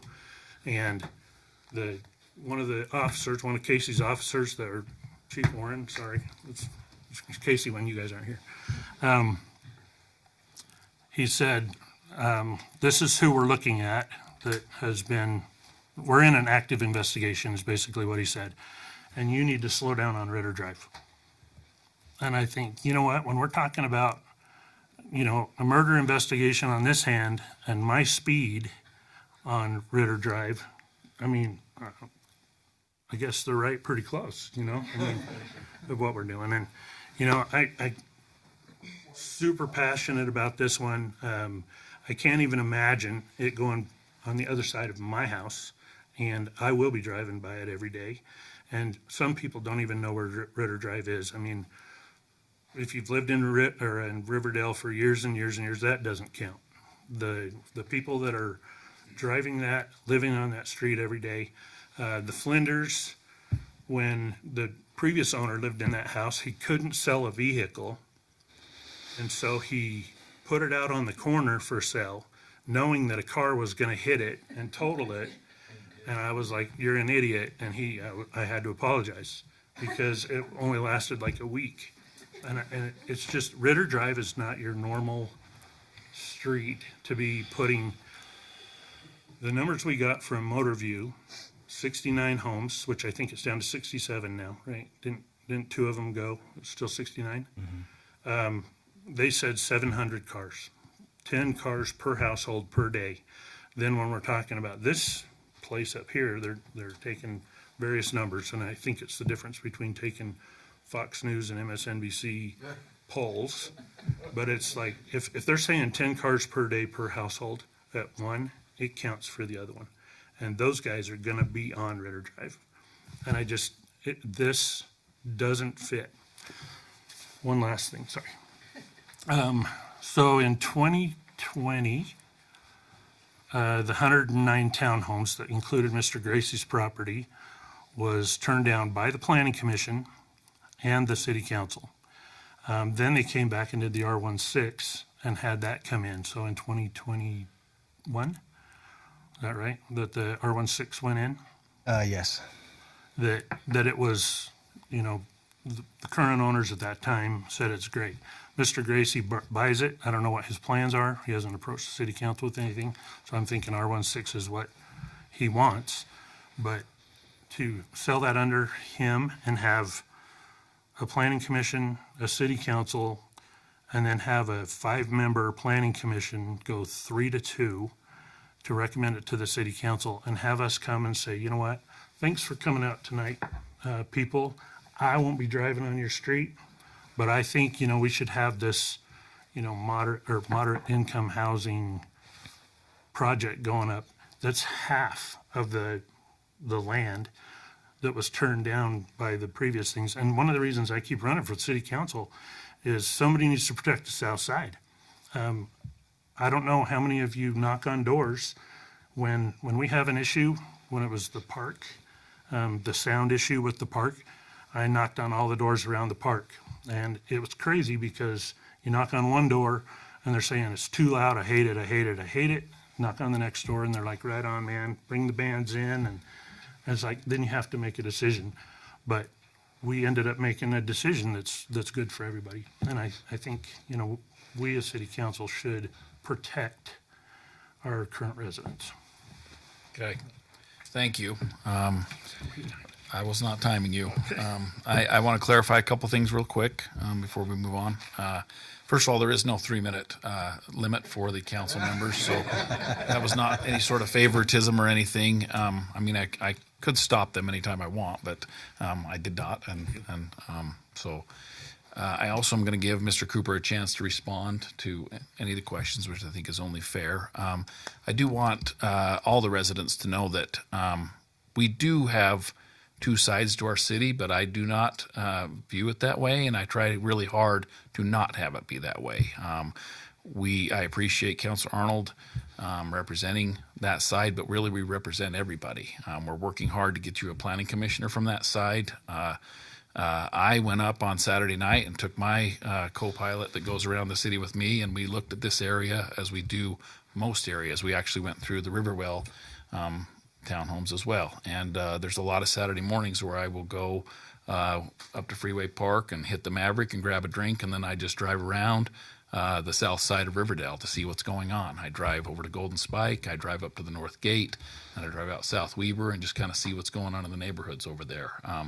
So I just want to make sure that people realize that we represent the entire city, and I hope everyone on here feels that same way. And one last thing, if you are going to go buy any Carhartt shirts, try and buy them in Riverdale, as much as I can. So we don't have a store, but I'm sure there's a place that sells those shirts. In fact, Sportsman's has a great deal on them. That's where I get mine.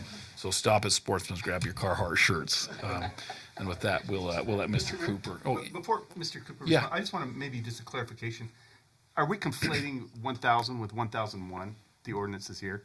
A little bit, because I thought we were just talking about the master plan. We're talking about the general plan right now, and changing the general plan. Right, Yes, and I just didn't want to bleed into the actual proposal for the. and we do need to be very careful of Right, that. I just want to make sure. We do need to. We are walking a little bit of a fine line. They do impact each other a little bit, and so we fully need to acknowledge that. keep that in mind when we do change the general plan. That opens up to change zoning possibly. Absolutely. And but we don't want to get the cart before the horse, just like that. And that's a great valid question. We need to stay focused. We are talking about 1000 resolution 1000, sorry, ordinance 1000, and amending the general plan. Okay, so and let's try to keep the comments and the focus on that. Mr. Cooper, I'd like to give you a second. There were several questions, comments. I don't know if I can And unpack you don't all have of to that. respond to all of them. Yeah, I don't. But I appreciate your passion, Counselor. Thank you for that. Just a couple of points of clarification that I think are important to this ordinance. The process in which we approached this with the Planning Commission was the correct process because they were conditioned upon each other. So the language that you've read is the correct language. The council or the commission was very careful to make sure that the agenda was very carefully written so that the general plan amendment, similar to this agenda, was done prior to the request for the rezone, so that when the recommendation to approve the rezone was given, it was subject to the general plan amendment, and then both of those come to you in the same sequence. And so obviously without the general plan amendment, the recommendation for the rezone can't happen, because in that case it wouldn't be consistent with the general plan. So we were very careful to make sure that the sequence was correct and the language was correct, and I wrote findings that the commission could use to guide them in that motion. And so those are typical procedural things to do when you have these types of things stacked on top of each other. The development agreement is interesting. So there is precedent in the state on many occasions in terms of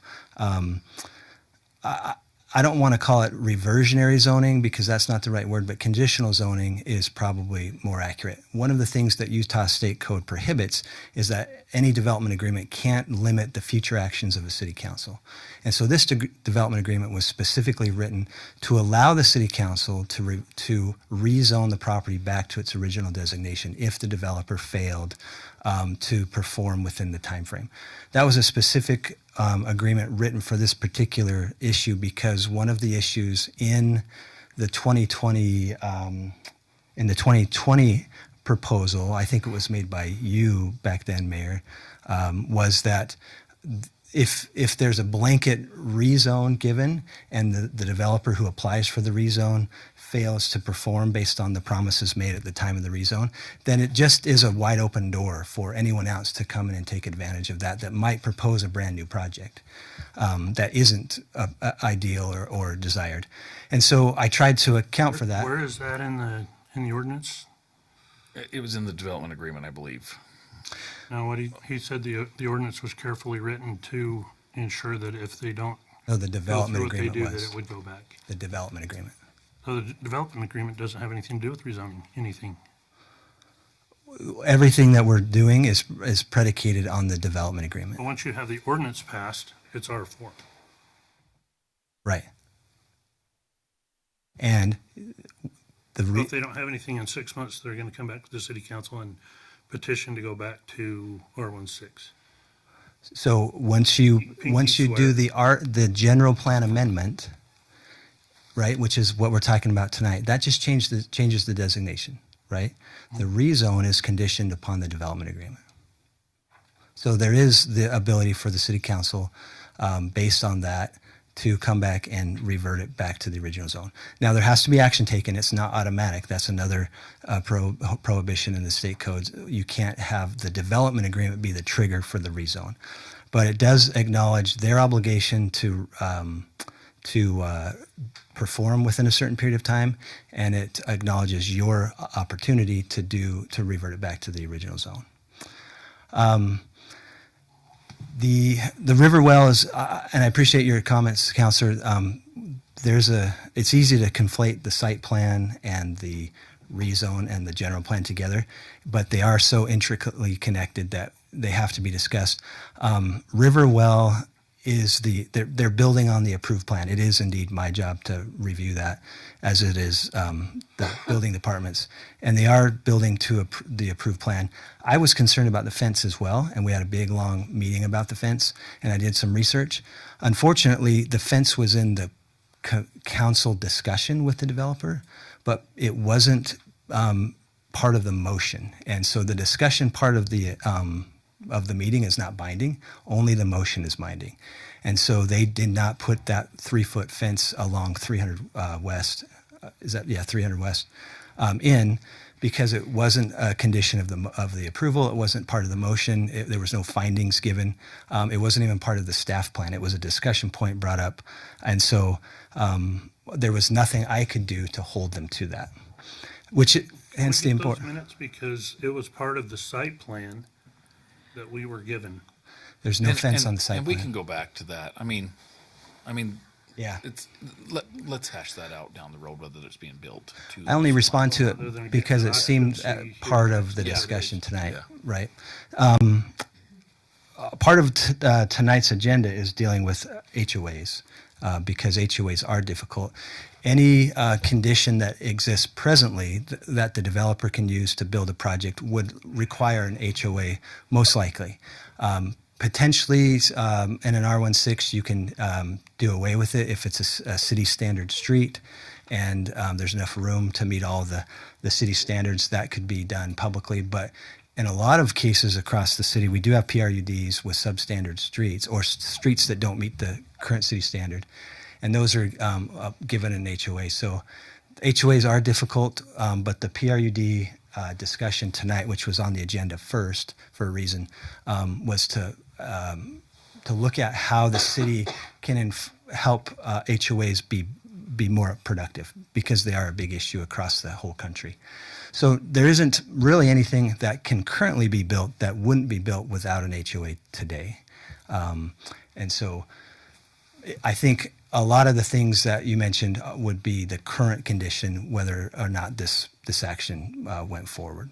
So I just wanted to say that we can talk further about Riverwell. I'll dig up the minutes and we can deal with that differently. But it was part of, I think, what your thought process was in terms of what these developments can turn into. And I just wanted to make that clear. I can't remember anything else that you said. So if you want to talk about anything else, Mayor, I'm happy to. No, I think we're good. Is there other counselors that have comments or questions? I just have Counselor one Hanson. quick question. On the detached residential where it's listing the multifamily dwelling, is that like a duplex? Like what does that mean? Multifamily but detached? I'm not sure. Yeah, it's allowed in the mixed use overlay. Auxiliary, the AUDs. Right. So that's what an overlay does, is that it, in some cases, and in this case, it either augments or trumps the base zoning. So under the detached residential designation, it's single family homes, as we've talked. But as soon as you apply the overlay, now it brings in multifamily as an allowed use. And there's like that's any kind of multifamily. Yeah, It's not- apartments, townhomes. So that's current conditions today. Now, I've kind of conflated zoning and general plan here. So to be clear, R16 is current zoning that's consistent with the general plan. The detached residential with mixed use is current general plan designation, but the overlay zone has not been applied. And then the cluster subdivision in the R16 is current zoning. So that's by right. The developer could come today, propose a subdivision of 50 to 54 units. And again, that's on the western property too. If it was just on their property, it would be a little bit less. And that would be subject to its compliance with city code. That would be approved as a subdivision at the planning commission level. Counselor Stevens, did you have a comment? I thought you raised your hand. Yeah, sure. Thank you, Mr. Mayor. The reason why I ran for council is you have two things. You have a voice and you have a vote. And I value that, to be able to speak what I think needs to be spoken at an appropriate time. Now, for a brief minute, I considered mayor to be mayor, but you lose your vote. And so that lost its attractiveness for me.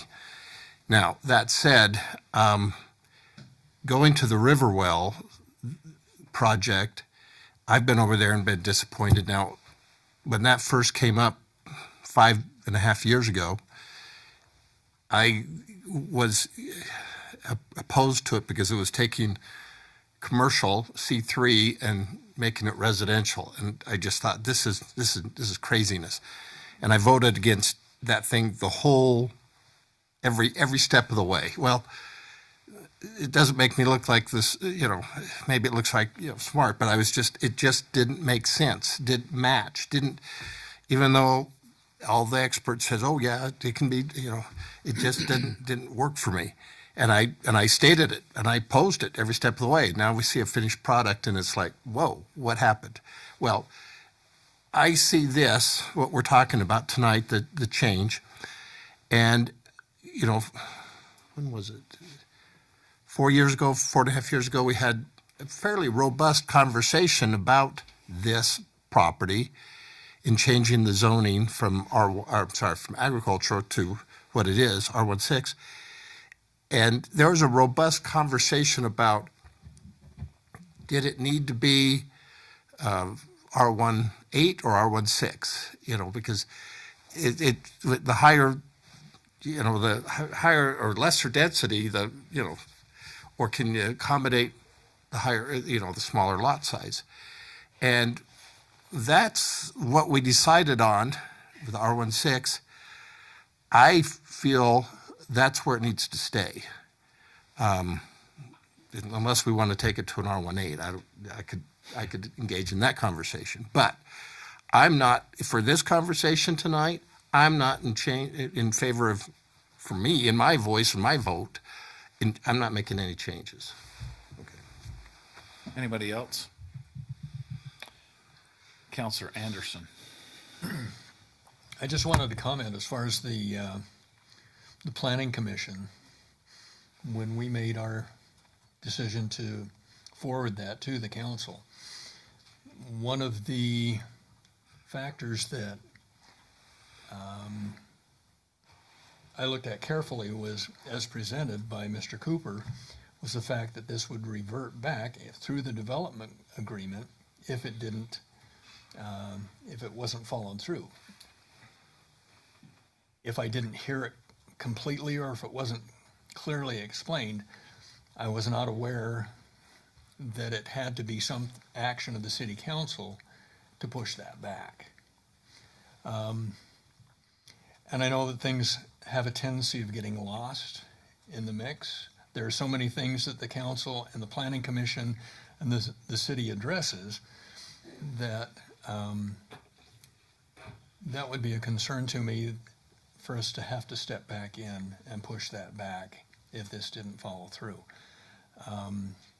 And I put that on me for not asking the question and for not hearing it if it was appropriately explained. But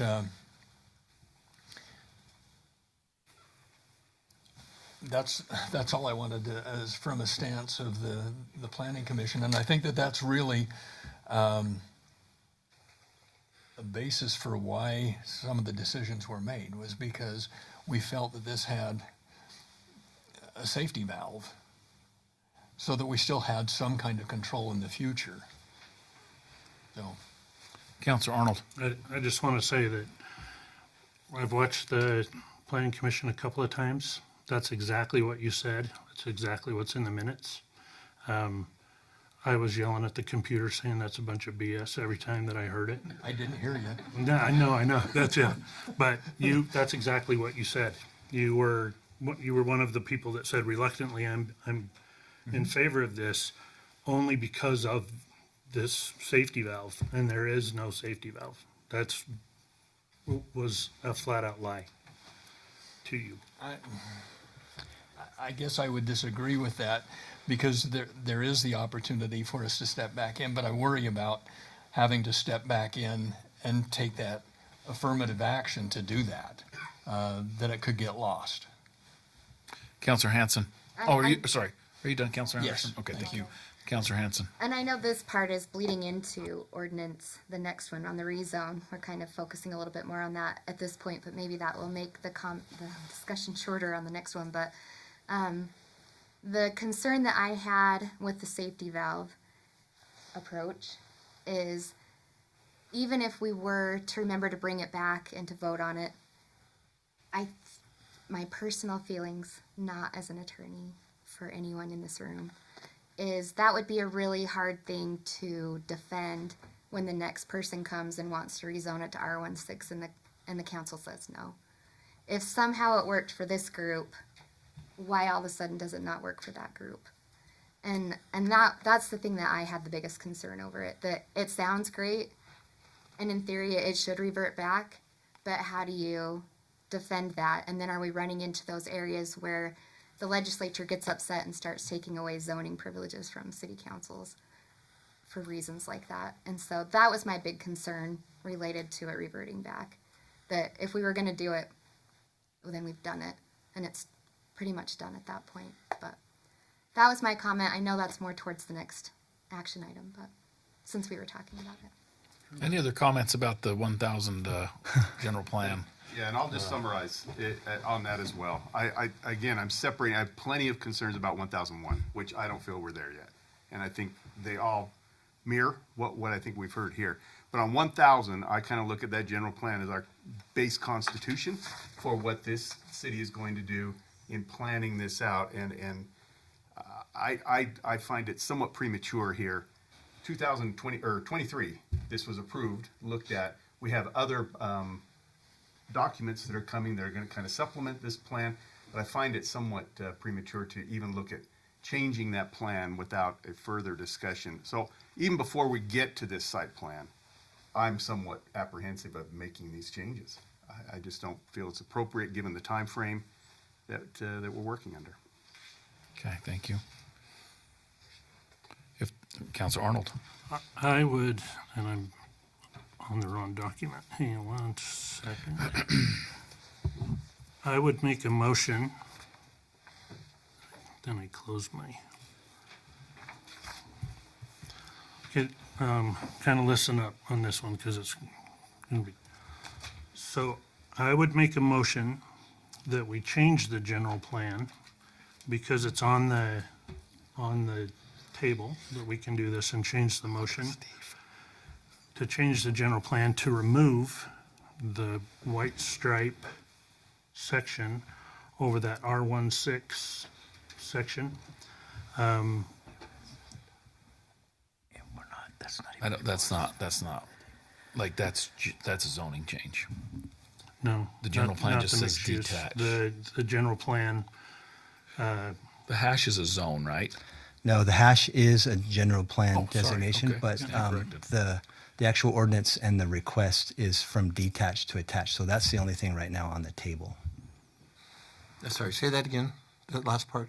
What's on the table and what's in the ordinance is to change it from detached to attached. If the council would like to move in that direction, I think, and this is Steve's call, but I think typical process would be for us to come back with a different application.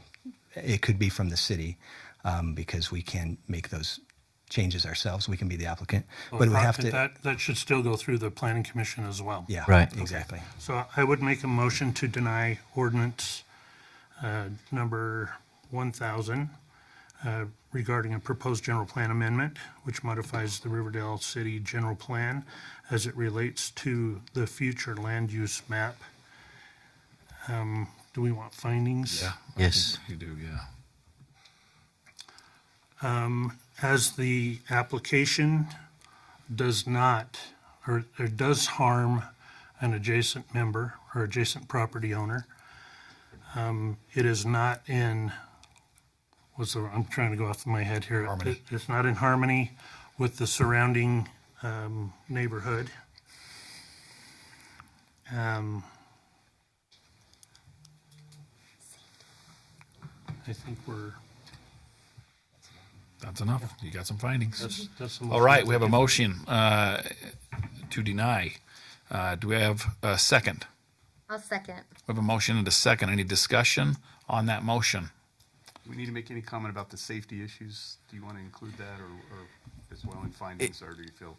If you wanted to include that in there, we would need to amend that motion to include it. Yeah, I would accept that amendment for safety reasons on Ritter Drive. Oh. With the. I would state those out a little bit further on that, just so it's clear. What we have to remember is at some point in time, we have to appear in front of a judge, and so we've got to state this so that he would be able to look at this on paper and say, I understand what they're talking about. Not just that I don't like it or I do like it. Tell me why. So Give we me the would, meat and we would potatoes. add the safety concerns based upon testimony given from the residents who live on that road, use that road, frequent that road, and that an increased traffic of this magnitude would harm the general welfare of the population along that road. Okay. Okay. That's an additional finding. Help me out, Right. you're a lawyer. And parking. And parking. Okay. Let's add parking. Just keep adding them on. We just have to make sure that everybody's in agreement, so need to we have address a the motion. parking someday. Right. On as a city as a whole. But anyway, I think the safety, because I think doing the parking should be in another ordinance that we've talked about many times. So I would just say with the safety that we've talked about on Ritter Drive. I accept that amendment. And the second accepts. Okay, very good. Any other discussion? Counselor Stevens. Would you read that back?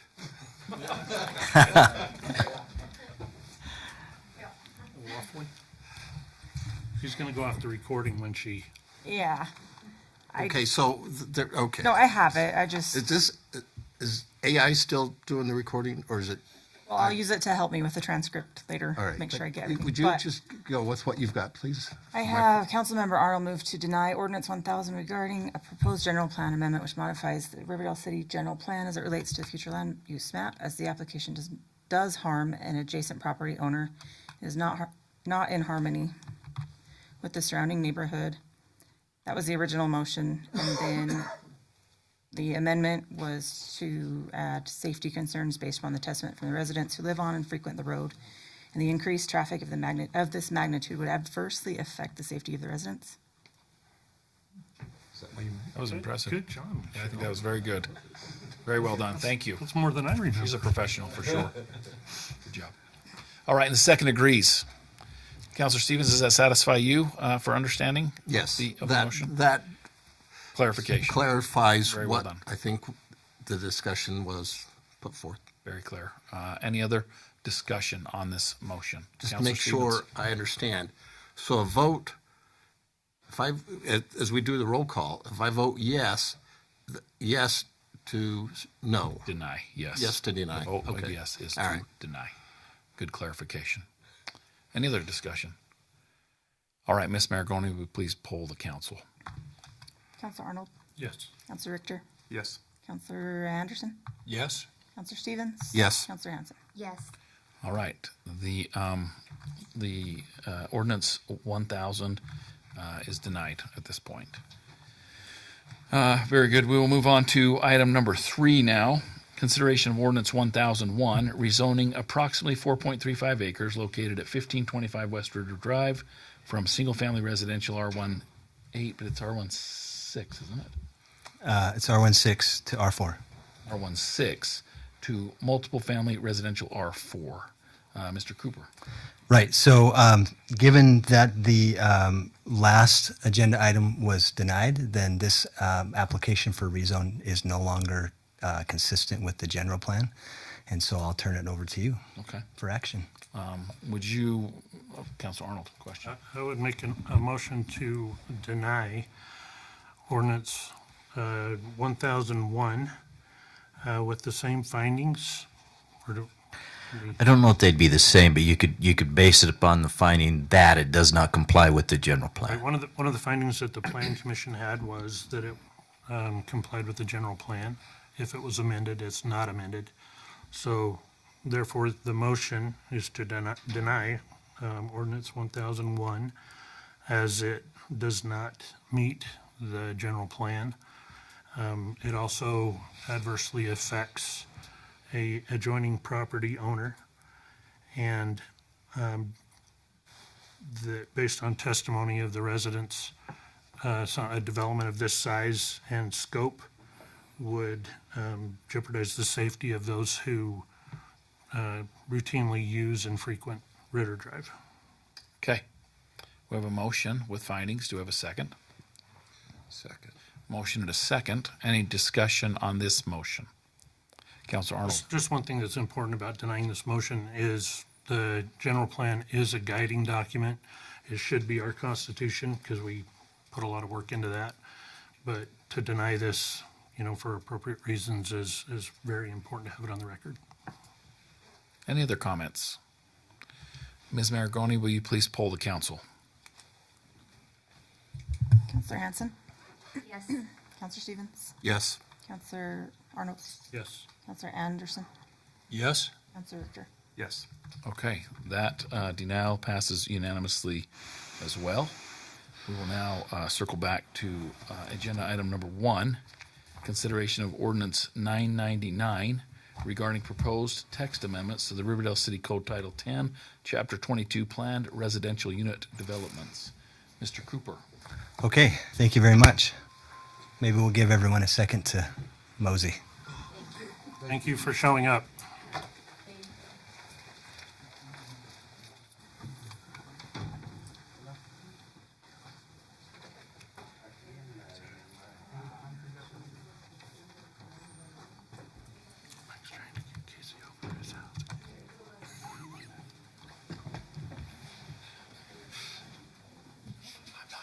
Michelle, do you mind bringing up the red lines, please? I already do know.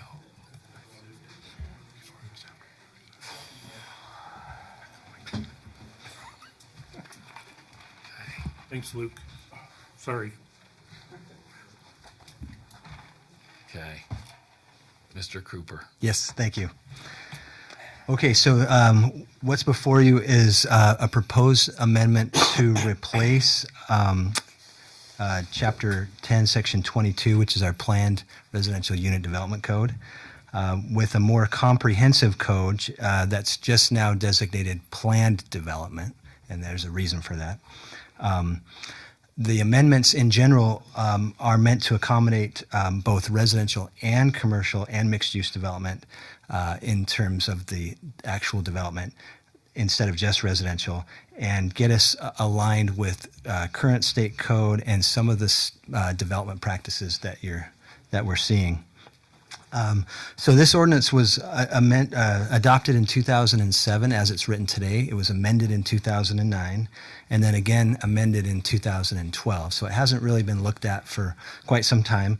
As I mentioned, it's primarily just for residential projects, and it is a bit archaic. You'll see a lot of cities across the state moving away from PRUDs or PUDs, and they're moving to master plan developments or plan developments to just try to accommodate the changes in what developers are proposing, what land uses can accommodate now with the high prices of land and construction.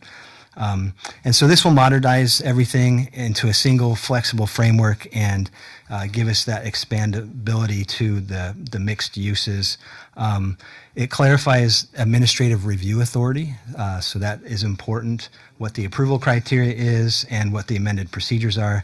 And it importantly talks about maintenance standards, HOAs, and what we can do to help them succeed. So you've had these amendments for some time. Again, I can go over line by line if you wish. I can answer any questions that you might have come across as you've read this. The procedural standards are really a couple of important ones. Understanding that you are the legislative authority on this, so the Planning Commission has reviewed it, but you're taking action tonight. The Planning Commission did recommend approval for this, given what it does to help us solve some of our problems. They did have a public hearing on this as well, which is part of the notice requirements. And we did talk about this at length. We did go line by line. So without any objection, I'll do that. Please. Okay. Can I Yes. say something before he does that? Sure. At the 5:30 mark of the January 13th, 2026 Planning Commission, Mr. Cooper said that this ordinance primarily gives the city, both on the staff side, the Planning Commission, and the City Council, an option to approve alternative types of developments that may not be consistent with our city code, but still beneficial and desirable. And so that's going to give us a lot of flexibility into where we have projects that we don't need those based on code requirements. But through a development agreement, we can determine what is reasonable and we can get that approved. And I'm completely against this ordinance. Just on the basic concept that it's primarily written to subvert our code. And in 2000, it was probably 2012-ish timeframe, we put a moratorium on PRUDs because they have been nothing but problems for our city staff, primarily Sean and his group. So I also think that the Planning Commission did not hear this ordinance. They saw a version of it, but there were changes made between their meeting where they saw it and the meeting now when we're going to hear it. And whether those changes were, enough to change their mind or not, I don't know. But I'm opposed to any ordinance that will give an opportunity for city staff, the planning commission, which is having a ton of power to avoid the city council with site plans and subdivisions and things like that. And so I think this code needs to be rewritten drastically.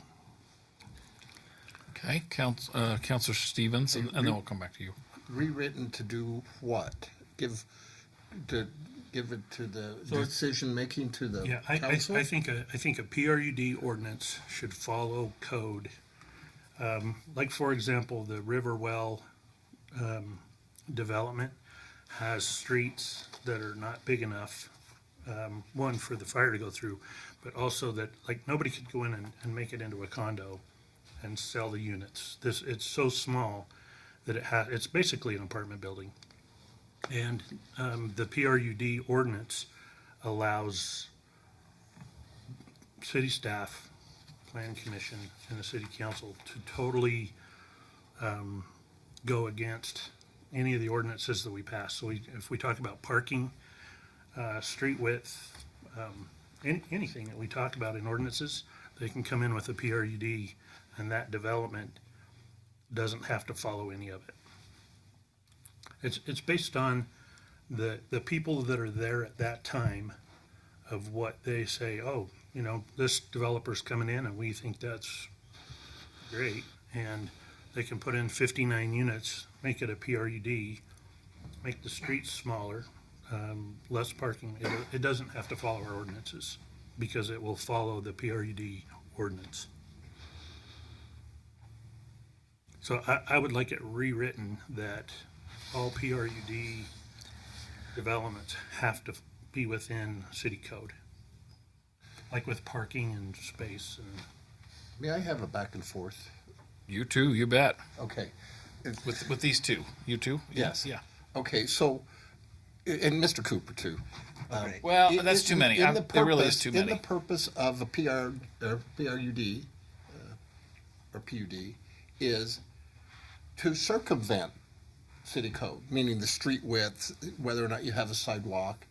Okay, so whether you do patio homes, you know, do those follow the code? No. And so to say, I want a PRUD to follow the code is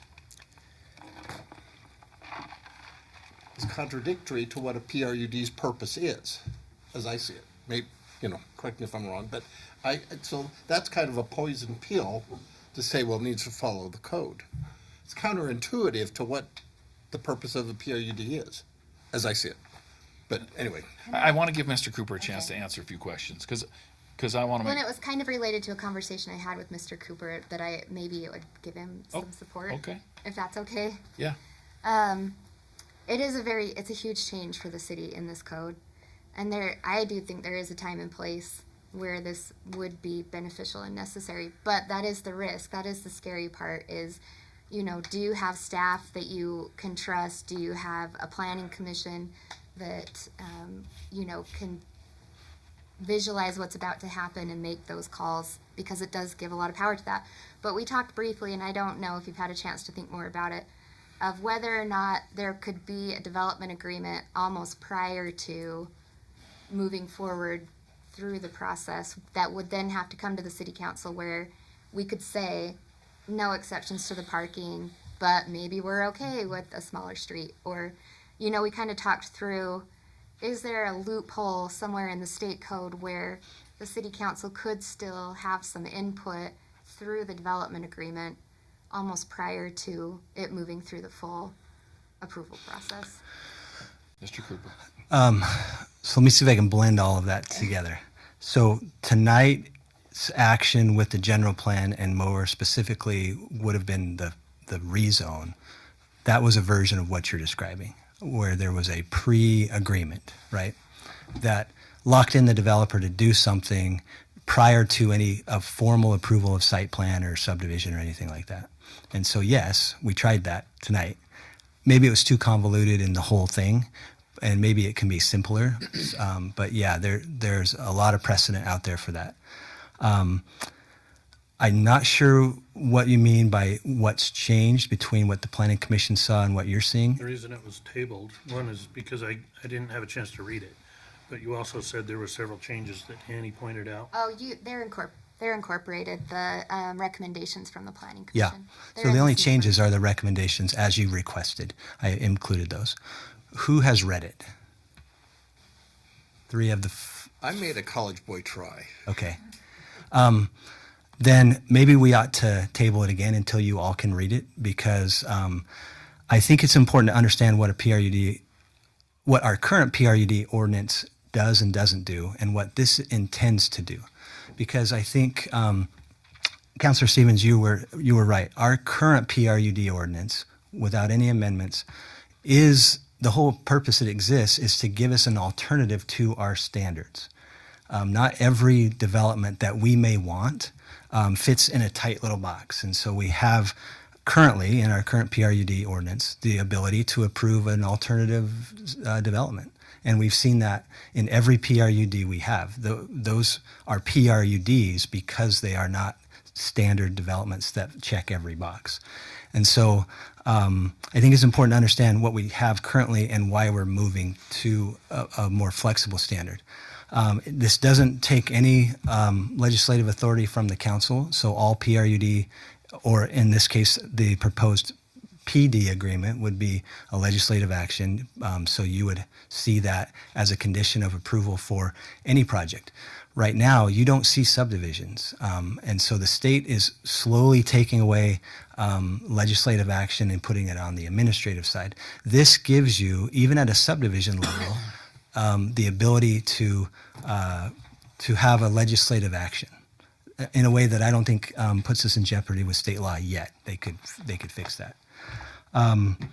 So one of the current conflicts with our PRUD ordinance is that it says it's an alternative flexible standard that can be agreed upon. Again, this isn't anything that's happening outside of your control. This is currently comes to you as an approved document and will continue to come to you as approved document. So you will always have the say.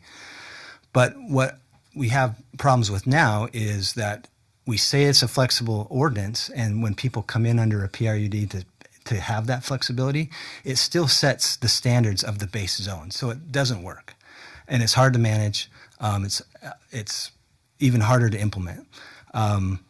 Now, with any type of ordinance, with any type of development agreement, there always is a management issue, right? So if we decide and have decided in the past to approve PRUD agreements, then those agreements live on generally forever, and there is a level of management, as well as the HOA that usually coincides with a PRUD. So I've looked at how we've done PRUDs till now. They're not great. This was an attempt to fix the problems that we're facing and help HOAs to become better. For instance, and again, I think reading this, taking some time and looking at it with our current ordinance, you'll understand. But currently, we require an HOA to register with us and with the state. The state just created a new registration database, and they're going to take a bit more of a focused look at HOAs as well, which is good for us. But what this does is, in addition to the HOA registry and the approval of the CCNRs, we already have the ability to approve CCNRs, and we do. We approve the CCNRs at Coleman View.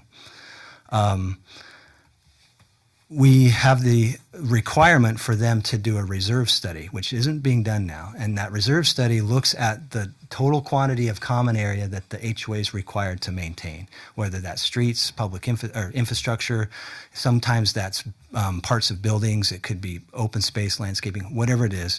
They're required to do a reserve study to tell us what the projected maintenance of that common area would be, and then to create a fund up front at approval to maintain those common area things, so that the HOA starts at the beginning of its life funded by the developer who is proposing the development, and then would have the ability to assess itself based on that reserve study instead of guessing. That's something that has worked well when managed. We're still relying on the developer to be the declarant and the manager of the HOA until such time that he turns it over to the owners. And then the owners are required, in this case, not in the current case, but in this case, they're required to have a professional management company. So no longer are we going to allow 4 or 5 homeowners to come together as the board and try to basically run a business and assess themselves the necessary dues. A professional management company would be required. So that means that there's a little bit of onus on staff to look at that. Every year, there's like a business license renewal. They're required to renew their HOA with the state. They're required to renew it with us, and we would look at how some of that's working. HOAs are a way of life because not everything checks our boxes, and sometimes things are desirable and beneficial to the city, even though they don't do that. And you all still retain all of that power as you currently have in this form. So that's a summary. I encourage you to read it, take some time, ponder it, and then come back and we can discuss it. Or if you are so inclined, take action tonight. If you want a rewrite of it, I would love to have specific feedback as to what that includes. Oh, wow. Let's see who's going to go first. I was looking at him. This was tabled. Should we be untabling it? Yeah, I guess we should. Yeah, because it was on the table. Yeah, good catch there. Yeah, so we would need a motion to untable. So moved. Second. Motion to second. All in favor say yeah. What? I don't know who. It was Alan, and then I seconded it. Alan, No, she said the motion and I seconded it. recorder's choice. All in favor of untabling, say yes. Yes. Okay, it is now up for discussion. Can you repeat? Yeah. Okay, so there's a bunch of comments over here. So who was first? Oh, Are we going in order? Let's go, Councilor Hanson. Yep. I did have one question, and if we're not going to get into it, it's fine. But it doesn't include R4 in plan developments. Is that something that for some reason isn't included in plan developments? Yeah, R4 is generally going to be monolithic. So think of the So not like a mixed use. It's more of a right. It can apply to all zones. That's part of what I was hoping the discussion would be. Is so we could discuss that. Yeah, you could apply it to every zone. It wouldn't hurt. Like I said, think of the apartments on 4400. That was kind of a monolithic thing that didn't really have a lot of variation. There was no roads, interior roads, and things like that. So,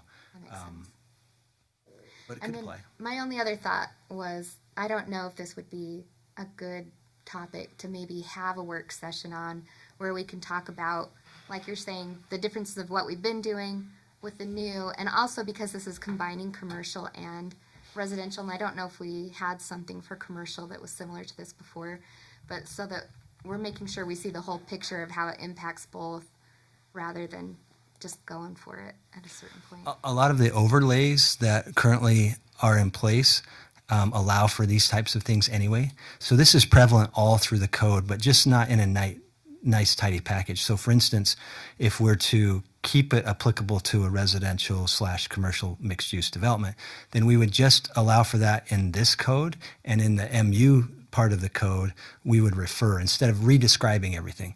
So it's really janky right now, and I think we can clean it up. And maybe that could be a good joint work session with the Planning Commission. Councilor Arnold, you had a comment? I love that. Yeah, and that's what I was going to say. Whether it's strategic planning or a work session, a joint work session, I know I could use more insight, professional insight into why is this one better than the one we have, and why is it not working? Why does it need to be changed? And what are we giving up or gaining with this, Councilor Arnold? PRUDs scare me to death. You know, if this 59 unit thing came under a PRUD, and we start allowing them throughout the city, and we're spot zoning is one of the things that, you know, in the land use training that I've been to, they're like, spot zoning is just evil, but yet we just about did it tonight, or could have done it tonight. And I think having a work session like that, to have the training with the Planning Commission and us, you know, it might bring somebody up and me down, and I mean down in like anxiety. Up in knowledge, down in anxiety. And I feel the same way about Yeah. about PRUDs. As I saw it before the planning commission, I was waiting for Mr. Douglas to stand up and say no, and I was like, he's not there. What's going to happen? And there was comments in there. He was okay with it, which kind of surprised me. So He's retired. When are you retiring? We got to qualify your statements. he's got to get out of this meeting before he can retire. So He's like, I don't care. No. Speak to it while we're here if you want. That's why he stayed, is to speak to it kind of this. is why he's here. Should we have him speak for a minute? I'd like to hear a little bit of input from Mr. Douglas on this. I mean, we should utilize him a little bit since we did keep him here for 3 hours.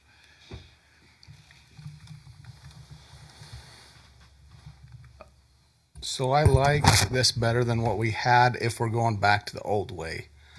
And several of the things that Brandon added in there was my request because of what we've seen in the past when we was doing a straight up PRUD and was allowed them to put in their own utilities. There's one item in there that you'll see that they have to sign a document saying they understand that they are responsible for all of that, which I think is key to somebody buying this type of property. Because I've heard that numerous times. I didn't know it was like that. But if they sign a document and state that they understand that, I don't really have a concern with that because they had the knowledge up front. There was several other things in there like snow plowing issues, and these kind of resolved that with covered salt storage, making sure that's taken care of. The other thing that we've seen in some of the previous PRUDs is like their sewer maintenance program are non-existent. In this one, it states they have to follow what we're doing. So if we clean every 3 years, they're bound to clean every 3 years. If we're videoing every 6 years, they're bound to clean every 6 years. If we're flushing hydrants every year, they're bound by that as well. So I think if you was looking for an option to do some different things that are a little bit different off the table, they don't have to do quite as wide as streets. This kind of gives you that option to make some of them decisions as a council rather than having everything cut and dried previously. Like if they want to do some fancy light poles in there, they have an option to do something that's a little fancier in there instead of our standard wood pole. So I think there's a few benefits, but I think that's something that you guys have to decide if that's kind of the development you want. But I think it is better than what we had before because of the way it's written and the things that are included in it. Is it perfect? Probably not, as there's still going to be management for sure. But I think it's up to you to decide, just like you did tonight, if that's the kind of development you want or not. If you don't, you want to keep the same width streets. And, there's a lot now that, like, we're just the cost of asphalt and everything. Like, maybe a narrow street makes a little more sense in some areas. The other thing it does, it slows traffic down. And this also, you don't have all the costs associated with the typical subdivision because you're not paying to replace water lines. You're not paying to replace sewer lines. You're not paying for the pavement. So is there a cost benefit to the city for having them take care of their own stuff in trade for having something that looks a little different? Probably so. So that was my thoughts. Man, I love the professional staff of this city. That was worth it. So thank you for staying. That was very beneficial, even for me. And I read those things in there, to be honest. But now I see where they came from, and I see the value of them even more because I think at a certain point I start to read, and maybe I'm even falling into Councilor Stevens mode a little bit, where it's like, okay. But yeah, the signed document, I saw that. The cleaning schedules, I saw that. So, more comments, Councilor Richter? Yeah, I see the wisdom in modernizing the PRUD to the PD. Absolutely, I think that's a no-brainer. There would be, and I know we're going to probably table this for a minute and to give everybody a chance, but there'll be two things perhaps I'll have questions on, so maybe we can address it in the interim. It talked about waiving the criteria for that 3 acre for residential, waiving that for, I think the term was exceptional urban design. And I'd maybe like a little bit more clarification on what that means so it doesn't allow us this kind of a weird blanket waiver. The second one was a change, I think, to 20% open space as opposed to 50, which was previous, if I remember correctly. So just clarification of what we're doing there, if that makes sense. And those were the two items that jumped out at me. But I'm generally supportive of this modernization of this PRUD to the PD. Absolutely. So. Councilor Stevens. A couple of old sayings, perfection is the, and I'm probably not going to get this right, is the Enemy of progress. Enemy of progress. Thank you. That was the word. Enemy of progress. So, you know, and this is not, hasn't been poured in concrete. I mean, this is a document that can be easily revised. You know, and thank you, Mr. Douglas, to know what I'm looking at as I'm going through this, meaning what we were trying to improve. That's what I guess was helpful for me.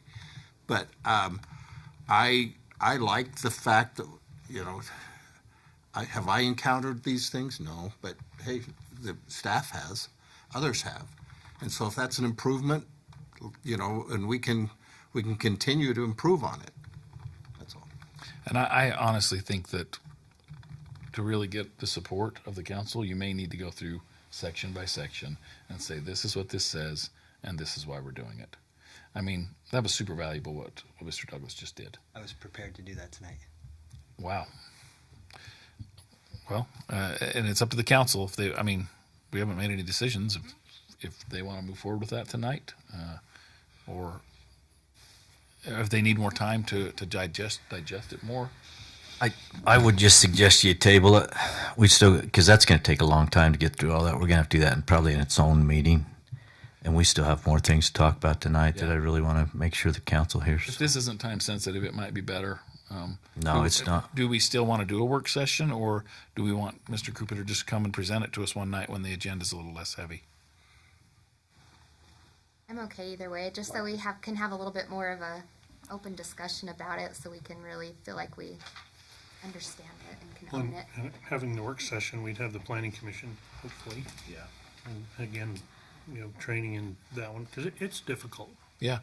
I think it could benefit both bodies. Well, and it might help us, to hear what they have to say and for them to hear some of our feedback. Well, and the problem is with the PRUD and everything is it does go in concrete, and then they're calling saying, hey, this is what it is, or even if they sign the documents and they say, sign here, here, here, and you go, well, you signed this, they're still gonna call the fire department and say, you're not checking our fire hydrants, and hey, we have a leak in something, and Sean's gonna go out there and show them a document and say, no, you gotta figure this out.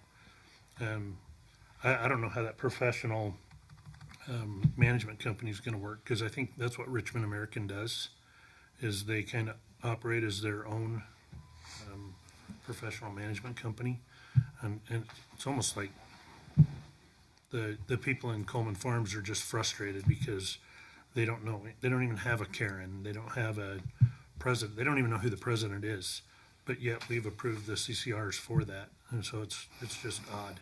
They've wanted to vote to try and figure out how to take it back, but they can't get anybody to even address them, and it's like the business condos below, you know, they're just that green line pest control, you know, they have 20 cars on 1500 along that thing, and it's, if we can't enforce this stuff, you know, it just really messes with the residents.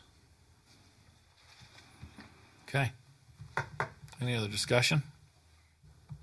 If not, we would need a motion to do something. Motion to Councilor table. Arnold. We have a motion to table. Do we have a second? I'll second. We have a motion and a second. Any discussion on that motion? All right, Ms. Marconi, will you please poll the council? Mr. Stevens? Yes. Counselor Anderson? Yes. Counselor Hanson? Yes. Counselor Richter? Yes. Counselor Arnold? Yes. All right, so that is tabled. Very good. We'll move on to item number 4, discussion regarding council rules and procedures. Mr. Brooks. We fit these pretty good tonight. We kind of predicted this is how this was going to lay out. So you'll notice on there that it was only listed as discussion. And it's mainly just as a reminder. I have gotten no feedback from anybody on that, but we do have to review those formally by our own rules within 6 months after we have an election, once he's sworn in, which was tonight. So this is not time sensitive, but I wanted to put it on there, just draw your attention to it. Please look at them, and if you have concerns, get back with me, or if you're okay with it the way it's written now, let me know that as well. There's a couple little tweaks I know we need to make, but I just put it on just on your radar. I figured we'd be running late, and so I don't want to get into a lot of discussion, but it is there. Part of that too is we didn't get that out to you, I think, until today, the most recent version. So you have those in an email now, so no excuses for not reading them. You're good to go. But really, we don't, unless you wanted to talk about it, but I don't see the purpose of it, because I know those other things were quite large, and you probably put most of your time into those rather than this one, so.